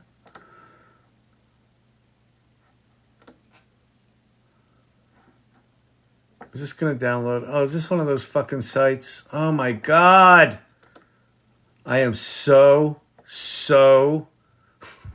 incredibly sick of clickbait fucking sites. So we are going to break this shit.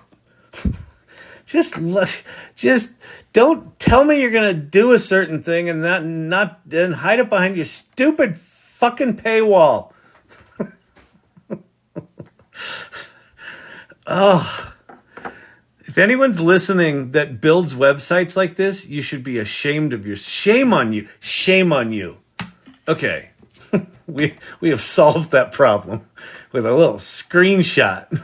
Well, that's not very ethical. They're trying to make a living too. Yeah. Just put it up front that I'm not going to be able to get my shit. Okay. So we're going to go to default mode. And I know I could do this with... So the ability to see PDFs is actually coming to ChatGPT. So, all right. So we have the first page of the Entertainer. So I wonder if I should cut off... No, let me say... So let's say...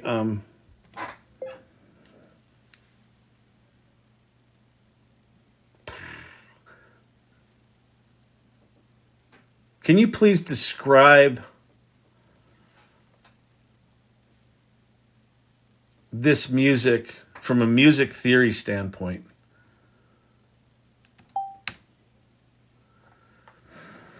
So it's got chords in here. So this should be pretty straightforward.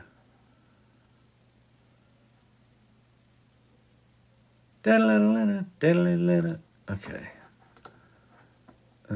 Oh, we may have choked it out. Just want to shout out to this beautiful group. Thank you for coming to my live stream. Oh, awesome. Hair Growth Geek. One of the other things, this is super important about this channel. One of the other things here that if there's anything I evangelize here, it's get curious, get adventurous, start playing, and share. Share what you're learning. Just put it out there. Hair Growth Geek is one of those. Anne from fundraising is one of those. Sherry D is one of those. Like, there's a bunch of people in here are now starting to put themselves out in the world, sharing this stuff, and it warms my heart. And so, yeah, the fact that people came to your stream, it's fucking awesome. I love that. That's so amazing. Yes, that. Okay, let's see. Tempo and time signature. The piece is marked moderato. The particular excerpt does not have any sharps or flats, harmonies and chords, melody, dynamics, articulation, bass pattern. Okay. In summary, The Entertainer is a classic example of ragtime characterized by syncopated rhythms, diatonic harmonies, and distinctive melodies. This particular excerpt provides a glimpse into the rich texture and style of the piece. So now I'm going to say, now I'd like you to describe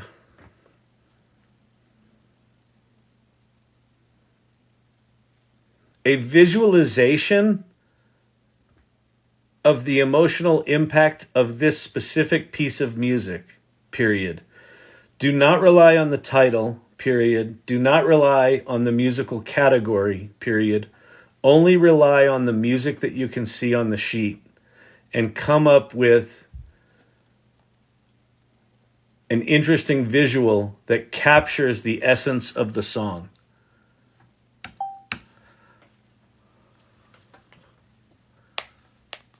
Okay, certainly. Solely on the musical elements. Setting.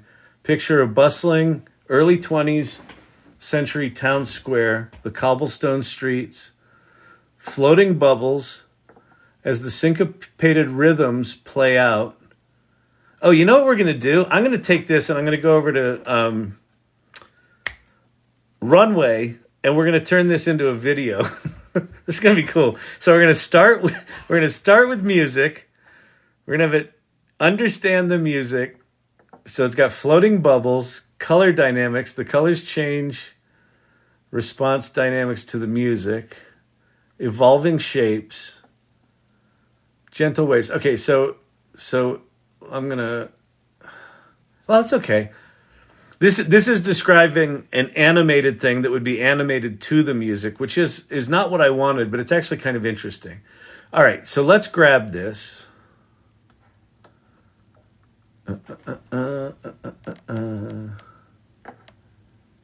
Okay, copy. And now let's flip over to DALL-E mode.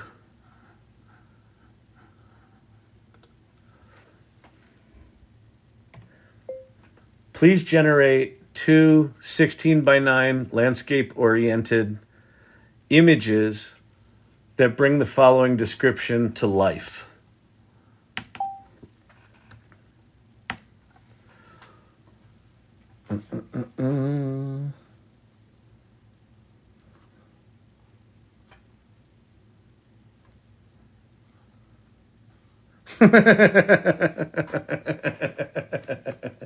Joker. It's a Joker, yeah. So I had the wild-haired girl. He goes, this is that girl's dad. Oh,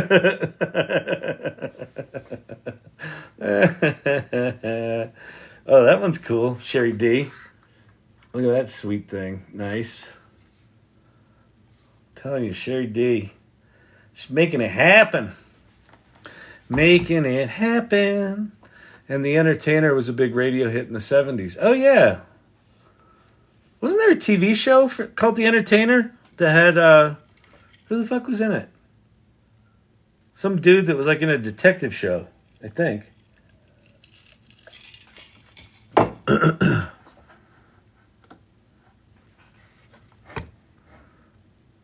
All right, so there's one of the images it came up with. Ooh, that one's beautiful. Okay, so now we're going to save this. I hope Runway doesn't fuck this up, because Runway, I haven't had good luck with Runway image to video, but this one seems like a slam dunk. Okay, so now we're going to go over to Runway ML. Beans. Beans is tasty. 6 canned bean brands to try. Oh yeah, advertising works. I'm in the mood for beans. Beans is tasty. RunwayML.com. Oh, thank you for the hedgehog. I like a little hedgehog. Hedgehogs is tasty too. I like beans. I like hedgehogs. They're all tasty.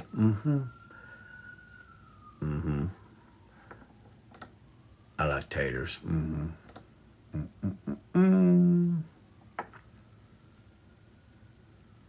Okay, so here we are in Runway ML, and I'm going to upload an image, and it's going to be that image that we just grabbed, or is it?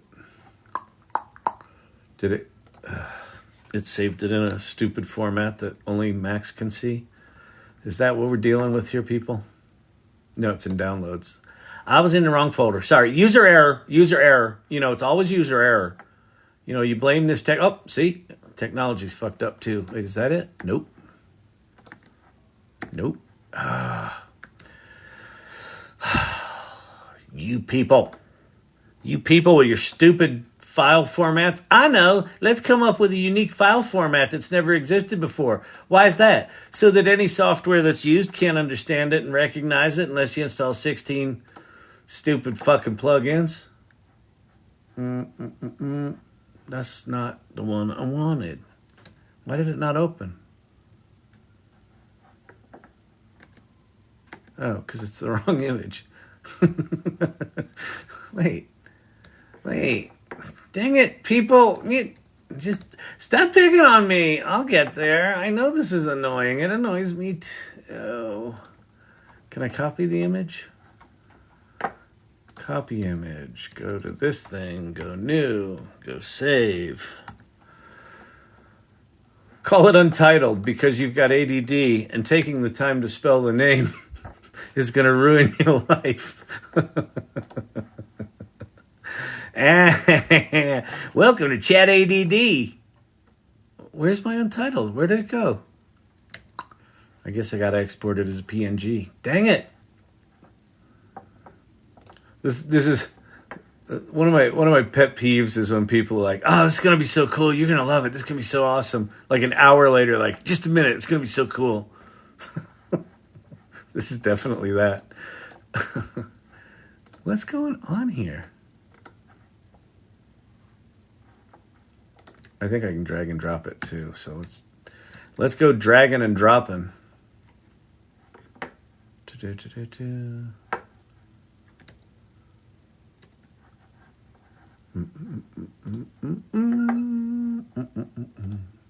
Oh, there we go.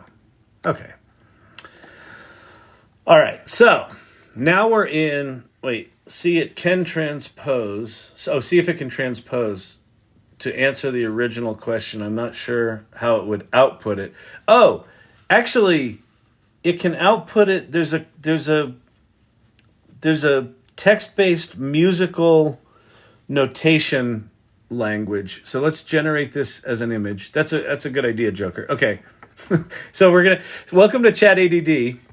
That movie, the movie that the entertainer was in was called The Sting. That's right. Let's see. Let's go back to ChatGPT.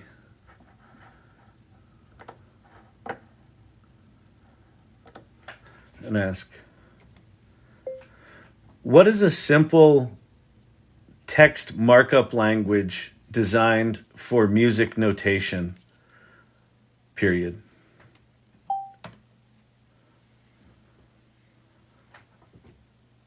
Yeah, ABC notation. Yeah. Okay.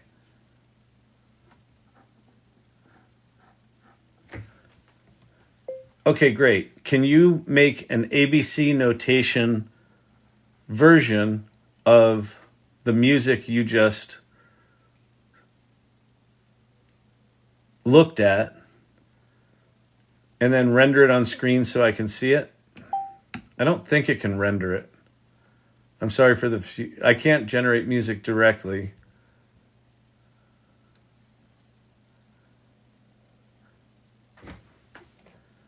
The specific melody is in the image. Can you interpret the notes in the image and then represent them with ABC notation?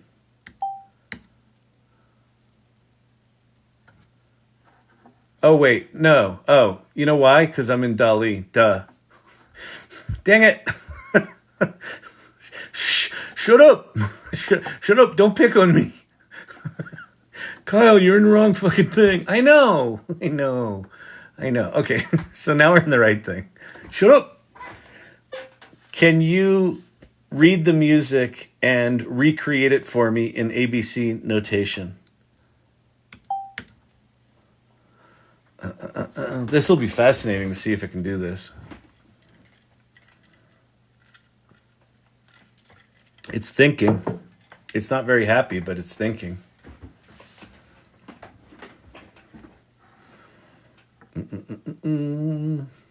Welcome, everybody. My name is Kyle Shannon. This is the AI Learning Lab.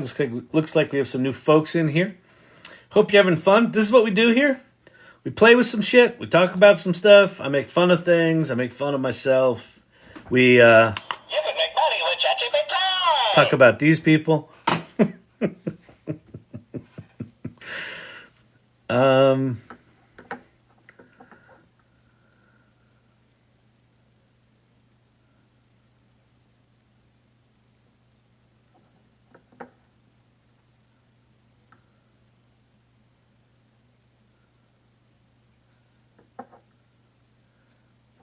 It captured the beginning of the piece. So I'm going to say, what's a good web-based ABC notation player? Something went wrong. Oh, I bet it did. Let's go copy this. Website, whatever that is. Turn this into this. All right.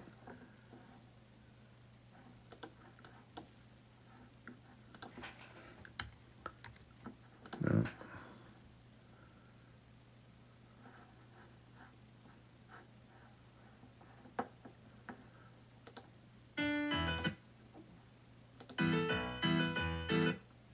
I thought that was the entertainer. That's not good.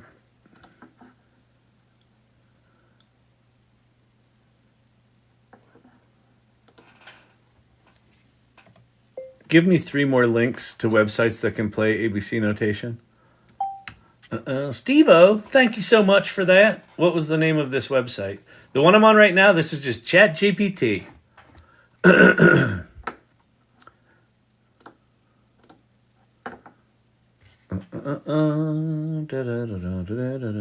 That one's dead. ABC converter, paste. Submit. Unauthorized. Why? Authorize me. Come on, man. Dang it. Here's the third one. Something work here. Come on, people. Tap to record. TunePal. No. That's not what we want. Anyway, well, we can't do it.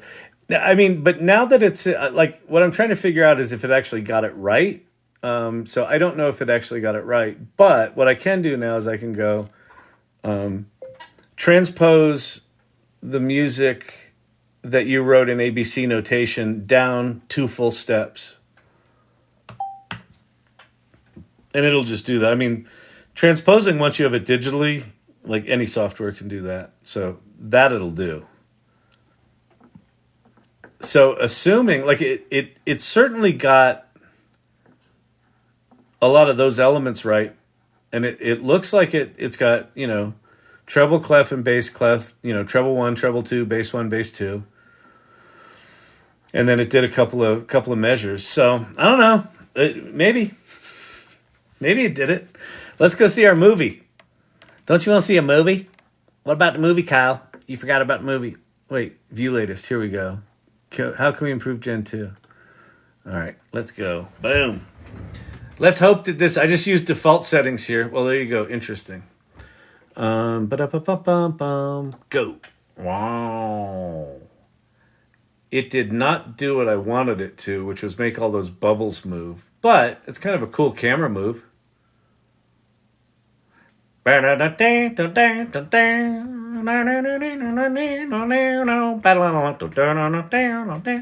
the entertainer? I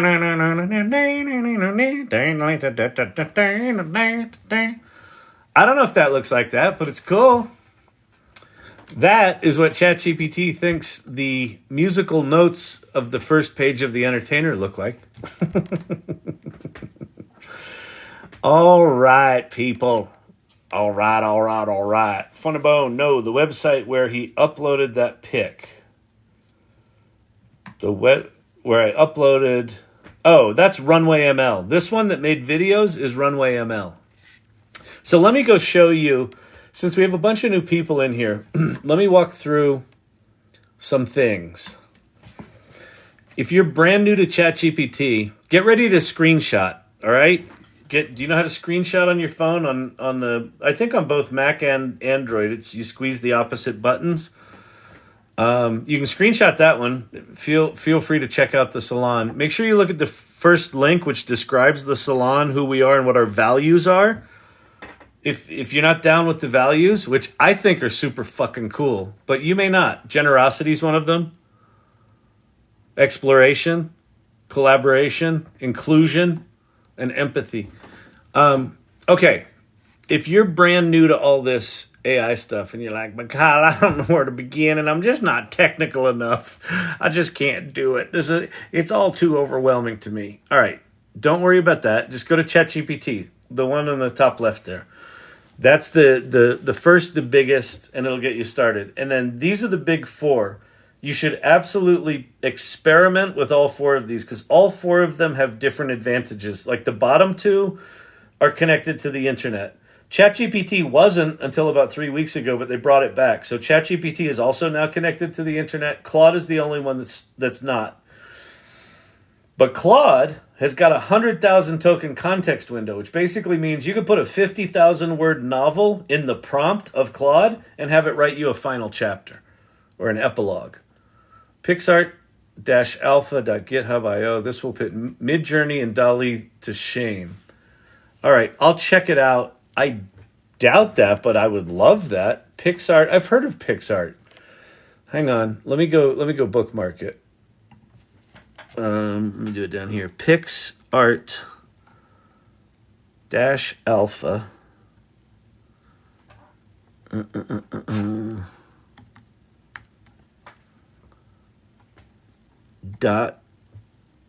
.github.io. So here's a problem with that just from now is just from knowing what it is. Let's see. Fast. Oh, this is the fast stable diffusion one. Yeah, this is supposed to be quite good. Right? Because this is much faster. And it's using ControlNet and it's using Dream Booth. Okay, cool. So this is like an optimized stable diffusion thing. Beautiful. All right, I'll definitely go check this out. Let me bookmark this. Very cool. I'll definitely go check that out. Demo. There's the Hugging Face demo. Bam. No application file. None defined yet. Why is it not working? It might be. See, this is a problem. Like, you need to be a bit geeky. If you're sending people to GitHub and Hugging Face repositories, they got to be decently geeky to use them. So even though it's good, a lot of people are going to get stopped by that. And I'm one of them. Because I just don't have time anymore. I spent my time in purgatory getting automatic 1111 up and running for Stable Diffusion, which is super fucking cool. But now that Leonardo's there, I'd rather just use Leonardo. How do you have your face and front camera on at the same time while streaming? So Catnip Vigilante. Okay, 10 out of 10 on the name. I love the name. Catnip Vigilante. Fucking awesome. When you go live, you flip over to your little live mode, and there's all those buttons. One of the buttons says dual, D-U-A-L, and that means dual camera. So I'm literally just sitting in front of my phone, and then behind my phone, that camera's on as well. So the iPhone has just got both cameras active at the same time, and then I can just switch between them by tapping on the little square. So anyway, start with ChatGPT if you're brand new to this stuff. Screenshot this. Here's 4 more to play with. Pi is conversational ChatGPT, basically, and it's pretty remarkable. Perplexity, I think it was who just showed that with me. Was that Sherry D? Yeah, Sherry D. Perplexity now has Copilot, Claude, and GPT-4 built into it, and it does citations. So that one, so it's really interesting. Poe's really interesting. So those are just other large language models to play with. Here's image creation stuff. DALL-E 3 we've been playing with all night. Midjourney is also good. I'm happy to show Midjourney, but it's such a pain in the ass to use now that we have DALL-E 3. Unless you want to do art. Like if you want to do art, capital A art, beautiful, beautiful, well-rendered shit, Midjourney's great. And Midjourney just added 2x and 4x upscaling. So you can take your Midjourney images now and upscale them to essentially print resolution for like a 13-inch image at 300 DPI, which is not bad. You need to make a TikTok of this and pin it to your page. Saves repeating it 4 times. I know, Steve-O, you gave me that idea, and it's a really good one, but it just requires me doing it. I guess I could just clip this out of here, including me just bitching about not wanting to do it. There's your video images. No, I really do need to do this. I just need to turn this. Yeah, you're right. You're right. Well, it's so much to do. So little time. There's audio stuff. 11 Labs is voice synthesis. You can synthesize your own voice. The other 2 make music. Blockade Labs and Wonder Dynamics are good. And then here's some really cool people to follow. So screenshot all that shit. And then, yeah, you're right. I gotta make that a video and pin it to my thing. Because for the people that are here every night, it's like, this has got to be an annoying as shit. So I'm with you. Listen, this is all a grand experiment here. So I do not disagree that this channel is jankier than all these AI tools. And that's saying something. Oh, yeah. I'm getting sleepy. Is it getting to be time? Getting close. A drinking game. It's all a drinking game.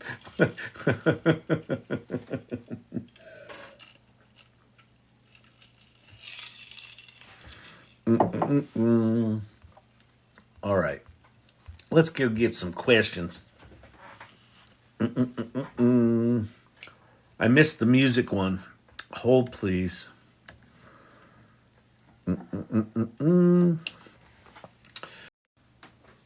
11 Labs is voice and translation. You can upload audio or video of yourself in English, and it'll translate to a bunch of different languages. It will not resync your lips. HeyGen will, though. HeyGen up here does remarkable translation using 11 Labs, but they're also using their lip syncing technology to do translations that are mind-blowingly good. Want to see one? Welcome to Chat ADD, where the agenda is rather fluid. Yeah. Do I not have that open? Oh, God. Yeah. Oh, yeah, I do. Do I have it here?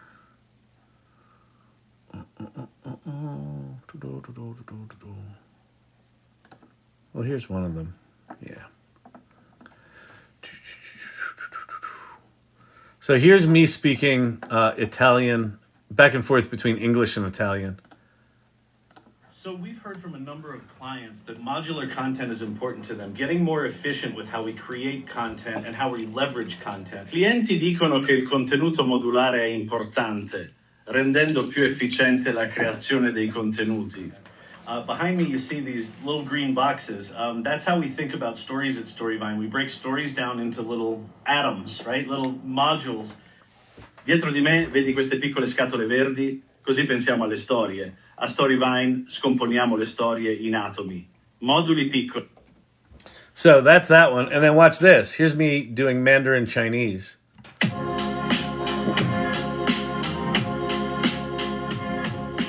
23日会议讲是什么样子？我将分享人工智能及其实现的许多知识。我将分享我们目前的内容模块化方法，以及我如何扩展该产品和功能机的经验和策略。我还要谈谈已经整合到 Storyvine 中的 AI 工具。And then the question of, well, is it any good? Was answered by this dude from TikTok. Here's Kyle talking Mandarin using AI, and what he wanted to know is, what does a native speaker think? Let's find out. 我还要谈谈已经整合到 Storyline 中的 AI 工具。 That was Kyle. Yeah, Do you want to Kyle's think of a Mandarin is really good. It's talking about the AI, some story, something. Yeah. Okay, well, it was AI. Yeah, it was AI. It was AI. It was AI. Yeah, it wasn't him. Oh, it's AI. Yeah, interesting, isn't it? See, Kyle, he didn't even realize. You know, so that's Hey Jen. That one right there, that yellow one, that was that. All right. That's fantastic, Bob. Tell him what he's won. You've won a new car. Yeah. All right, let's see. What questions we have there? Is Italian Kyle single? Asking for a friend. He's very suave.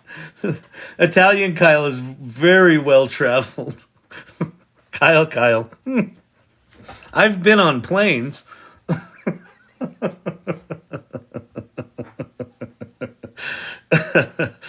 Oh, Catnip Vigilante. Today is my first day here, and I was just learning prompting yesterday. Awesome. Keep coming back.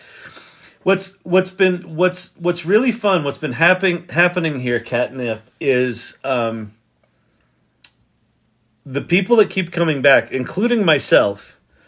Even though a lot of the stuff we do here is kind of repetitive, I'm showing the same kind of thing over and over again. I'm not showing anything canned. I'm doing everything live. And two things are happening.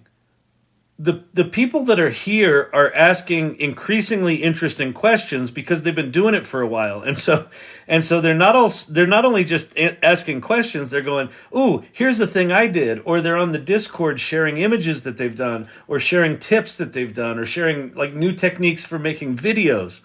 And so, you know, I show up here a lot. I don't know why other people would, but they have been, and because they are, there's this whole other dynamic happening here where this is becoming very much a collaborative space. And so I'm learning a ton, you know, even though I'm sort of in the position of I'm teaching.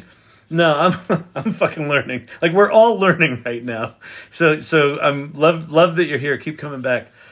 This is by far the best immersive group to help a beginner to expert. Awesome. Great. Quick take, Jake. Thank you. I didn't and don't really have an end game for this. The thing that I know is that this feels important to me. And I'm one of those people that when I get it stuck in my fucking head, I'm like, well, we're going to fucking do it. Okay, people? We're going to get on the internet. We're going to learn the TikTok. But Kyle, you're old and ancient. You can't use TikTok. Well, fuck it. And then, like, when we first started this, a lot of the trolls were like, isn't that cute? The elderly teaching each other how to use TikTok or how to use AI. We show up for Italian Kyle. Wait, I've also got, let me show you. I've also got Cowboy Headshot Kyle. I forget what this app is. There's some app that like takes your shitty headshots and turns them into good headshots.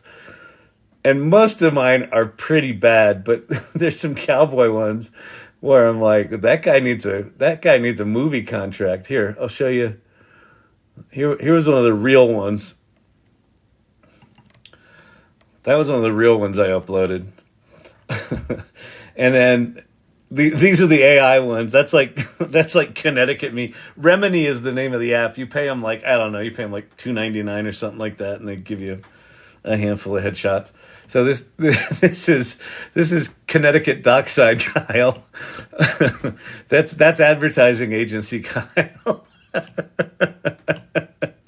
This is hot dog eating Kyle.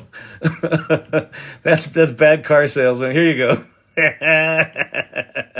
Like, there you go. That's got to go on everything. Now, if that dude talked Italian, be slaying. We should try for 1 million. What was that? Is that? Wait, it is that empathy that you spoke about, like include, invite. Oh, thank you very much. This has been the best professional development I've ever attended. Awesome, Emily. Thank you so much. I appreciate that. I think we should try for 1 million likes during the 24-hour-a-thon. That would be awesome. I think we could do it because we hit 100,000. I think we could hit 1 million. I mean, listen, it's really up to you and how much you want carpal tunnel. So if you're new here, I'm threatening to do a 24-hour live in celebration of the 1-year anniversary of ChatGPT. And one night the irregulars in here, they did a little cabal off to the side and they said, let's go in and let's hit like so many times and let's try to hit. I think the first night they hit like, I don't know, 12,000, and then the next night they hit like 33,000, and then the next night they hit 100,000, 110,000 or something like that. And then they all, because, you know, we're older, a lot of us, I think they hurt themselves. They had repetitive stress injuries. But I think in 24 hours we could hit 1 million likes. But that's something we could promote, right? Like promote it, and I could make some videos for it. We could promote some shit. That would be fun. That would be neat. All right, new here. Where is the best place for an absolute beginner to start learning? Keep coming back here. Oh, I'm sorry. I shouldn't have that stupid fucking picture of me up. Oh, God, I just realized that was still there. Let's see. Where am I going? I am going here. Oh, that's where I'm in the wrong folder. That's what's going on. This is the private entrance for the AI Learning Labs Irregulars channel. If you're a subscriber here, you get access to the private channel on the Discord, on the Salon Discord. Tell her what she's won, Kyle. Okay. Swap those two. Catnip 49, I'm 40, or Catnip Vigilante, I'm 49, LOL, that's great. If you spoke Italian, we could hit 2 million. Actually, maybe what I should do, I wonder if I could do this. I bet I could. I assume, huh.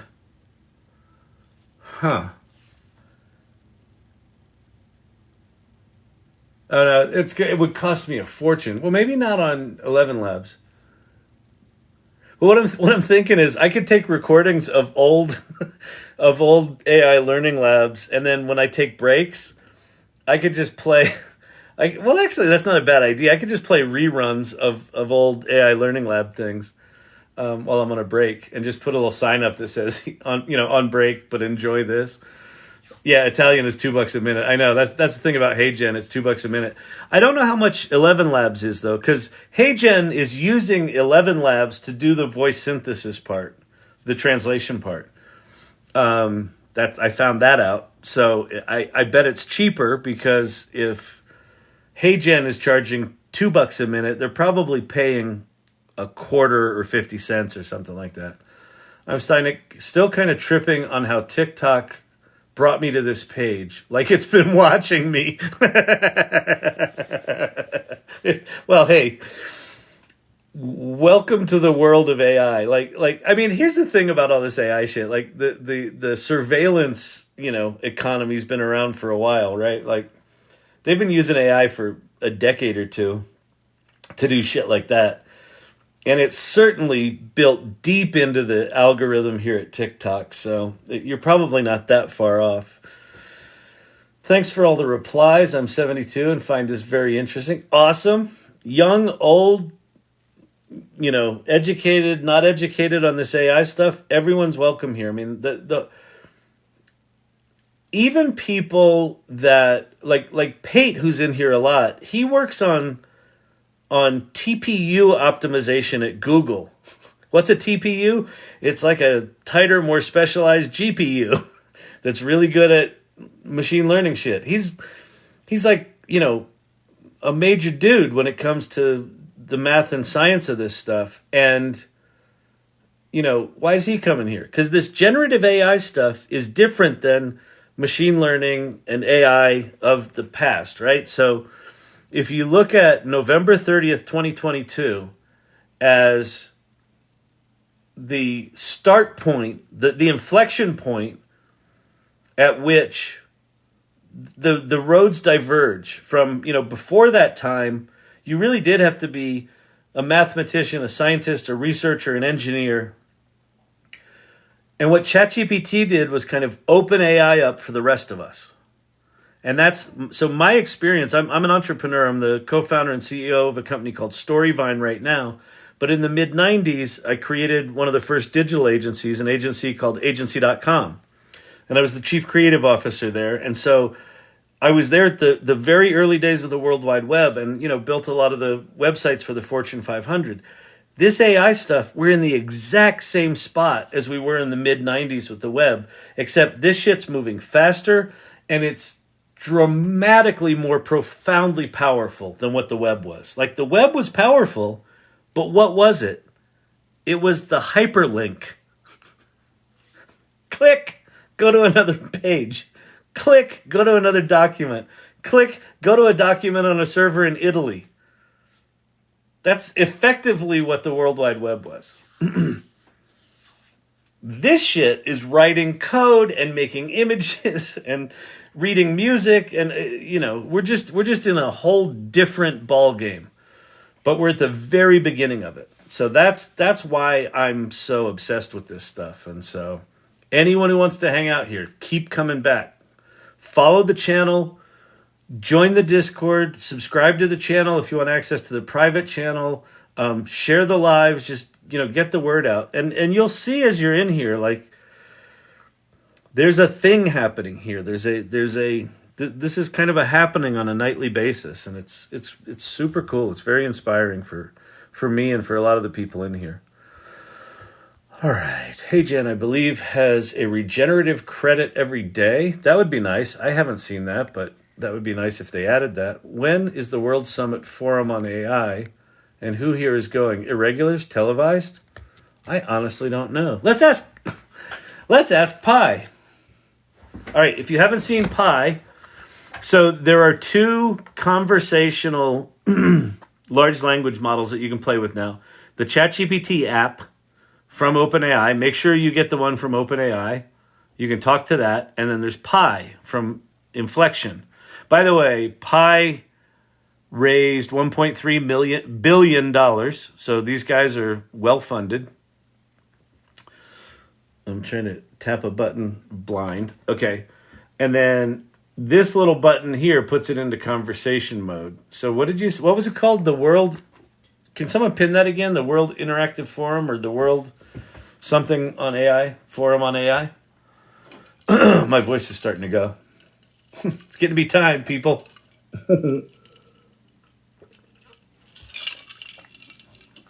The World Summit Forum on AI. When is the World Summit Forum on AI?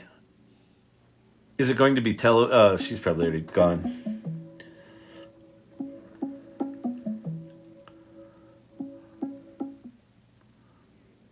The next World Summit AI is set to take place in Amsterdam, Netherlands in October 2023. This summit is one of the largest and most prestigious AI conferences in the world, attracting top researchers, industry leaders, and policymakers from around the globe. The theme for the 2023 summit is AI for Social Good, with a focus on exploring the potential of AI to address social and environmental challenges. The program will feature keynote speeches, panel discussions, workshops, and networking opportunities, providing attendees with a diverse range of perspectives and insights into the latest developments and trends in AI. Okay, great, but it's already October 29th, and you said it was in October, so what am I missing here? When exactly is it, and has it passed us already?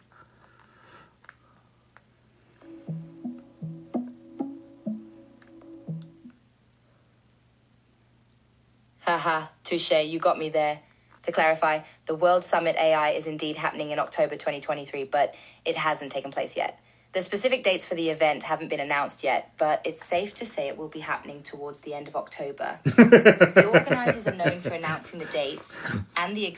we're going to have to do some actual Googling. Sometimes. This is another thing. If you're new to this, catnip, and if there's any nurses still hanging out here, one of the things you need to know about these tools is they do what's called hallucinating, which is they just don't know what they say, and sometimes they say shit that's wrong. My nickname for ChatGPT is Mansplaining-As-A-Service, because it will confidently answer you, even if it's wrong. It's like all the good men in your life.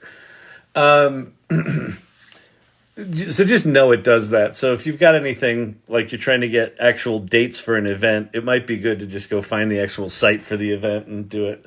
And I could do that here, but I'm sort of winding her down here, people. This shift is going to change it all. It sure is. Wonder if there's a category for most likes. Will the counter go that high? I don't know.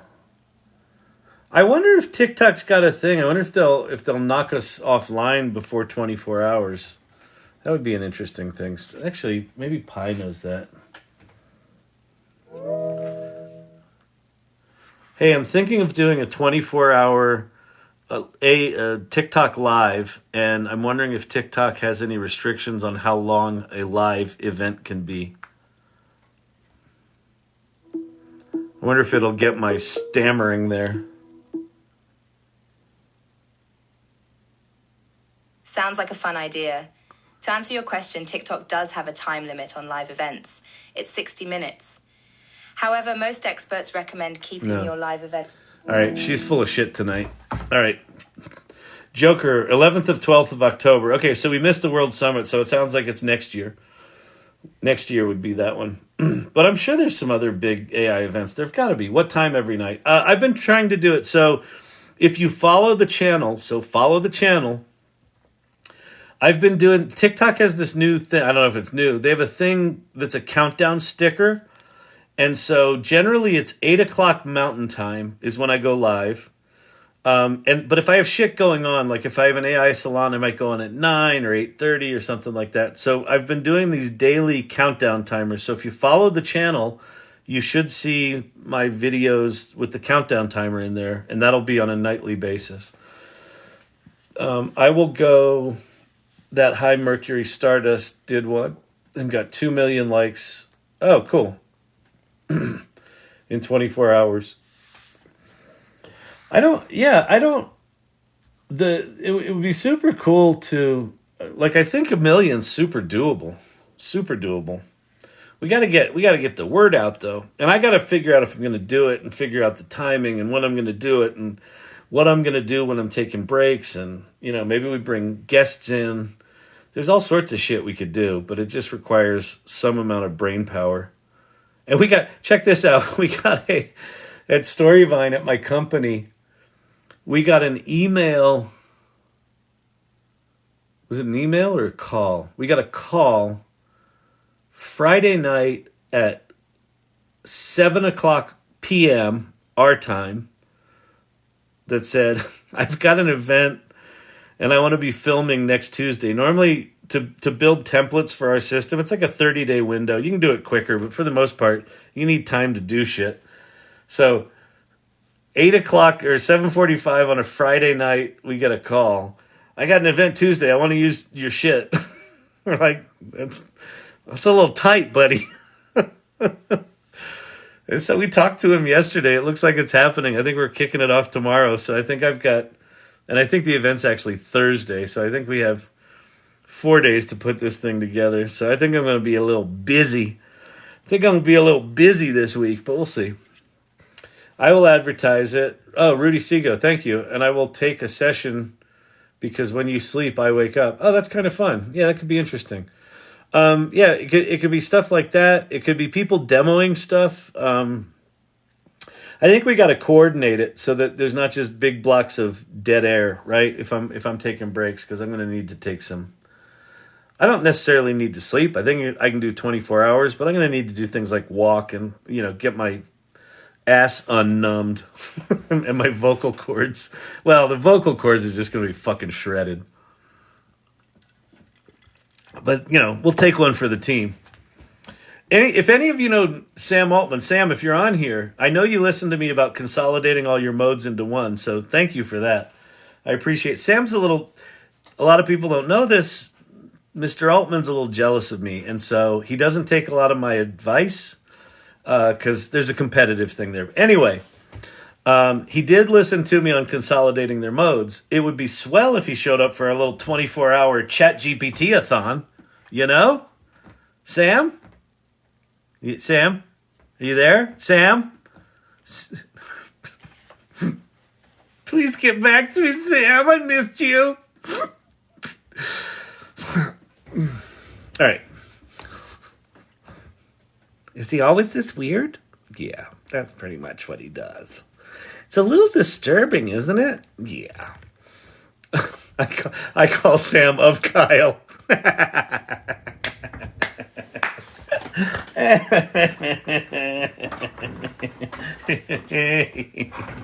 Oh, that's good. That's good. My little hand man.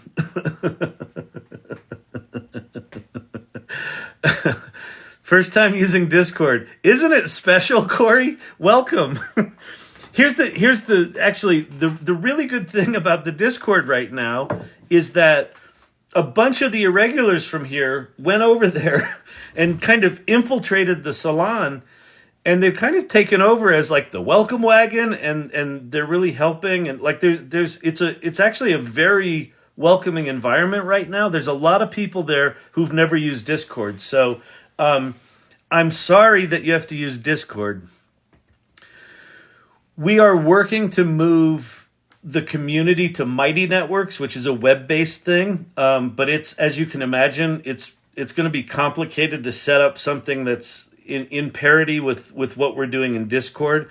We also need to figure out, there's some things we may want to keep on Discord, like you can use Midjourney there, and there's some things that may make sense to keep there.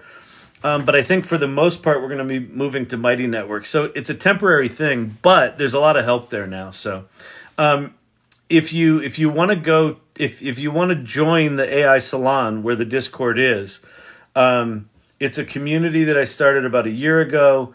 It's we meet every other week in person in Denver and online, and then via Meetup, and then we've got the Discord, which is just this ongoing help community. It's got guilds. It's super cool. So if you go to the salon.ai, here, hang on. The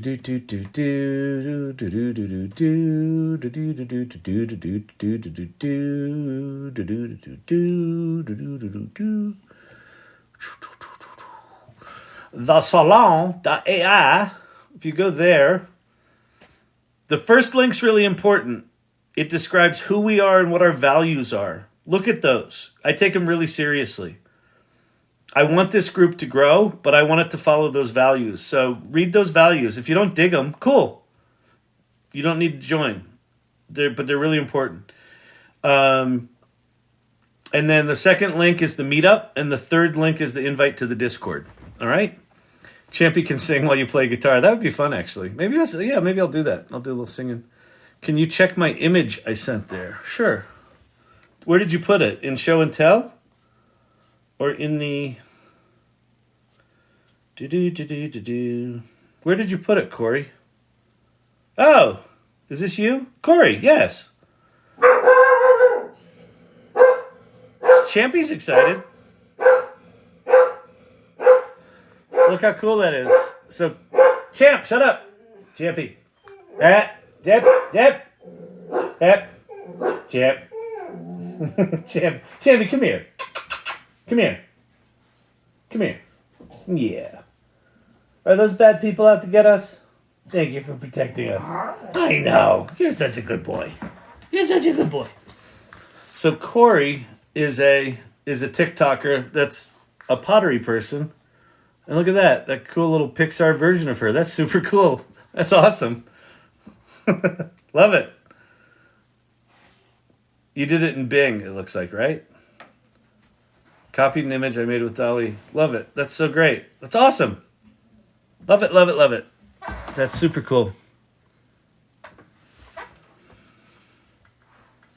Yeah, beautiful. Awesome. All my dogs just jumped off the bed. Thanks, Champ.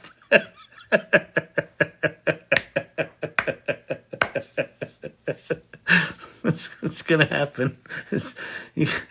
Champ is not. He's not a shy dog. Oh man, never a dull moment here at the lab. Sir, what are your qualifications? Champy says, but ETs are coming, Dad. Exactly. Apparently there's some evil people out there. I have a funny story.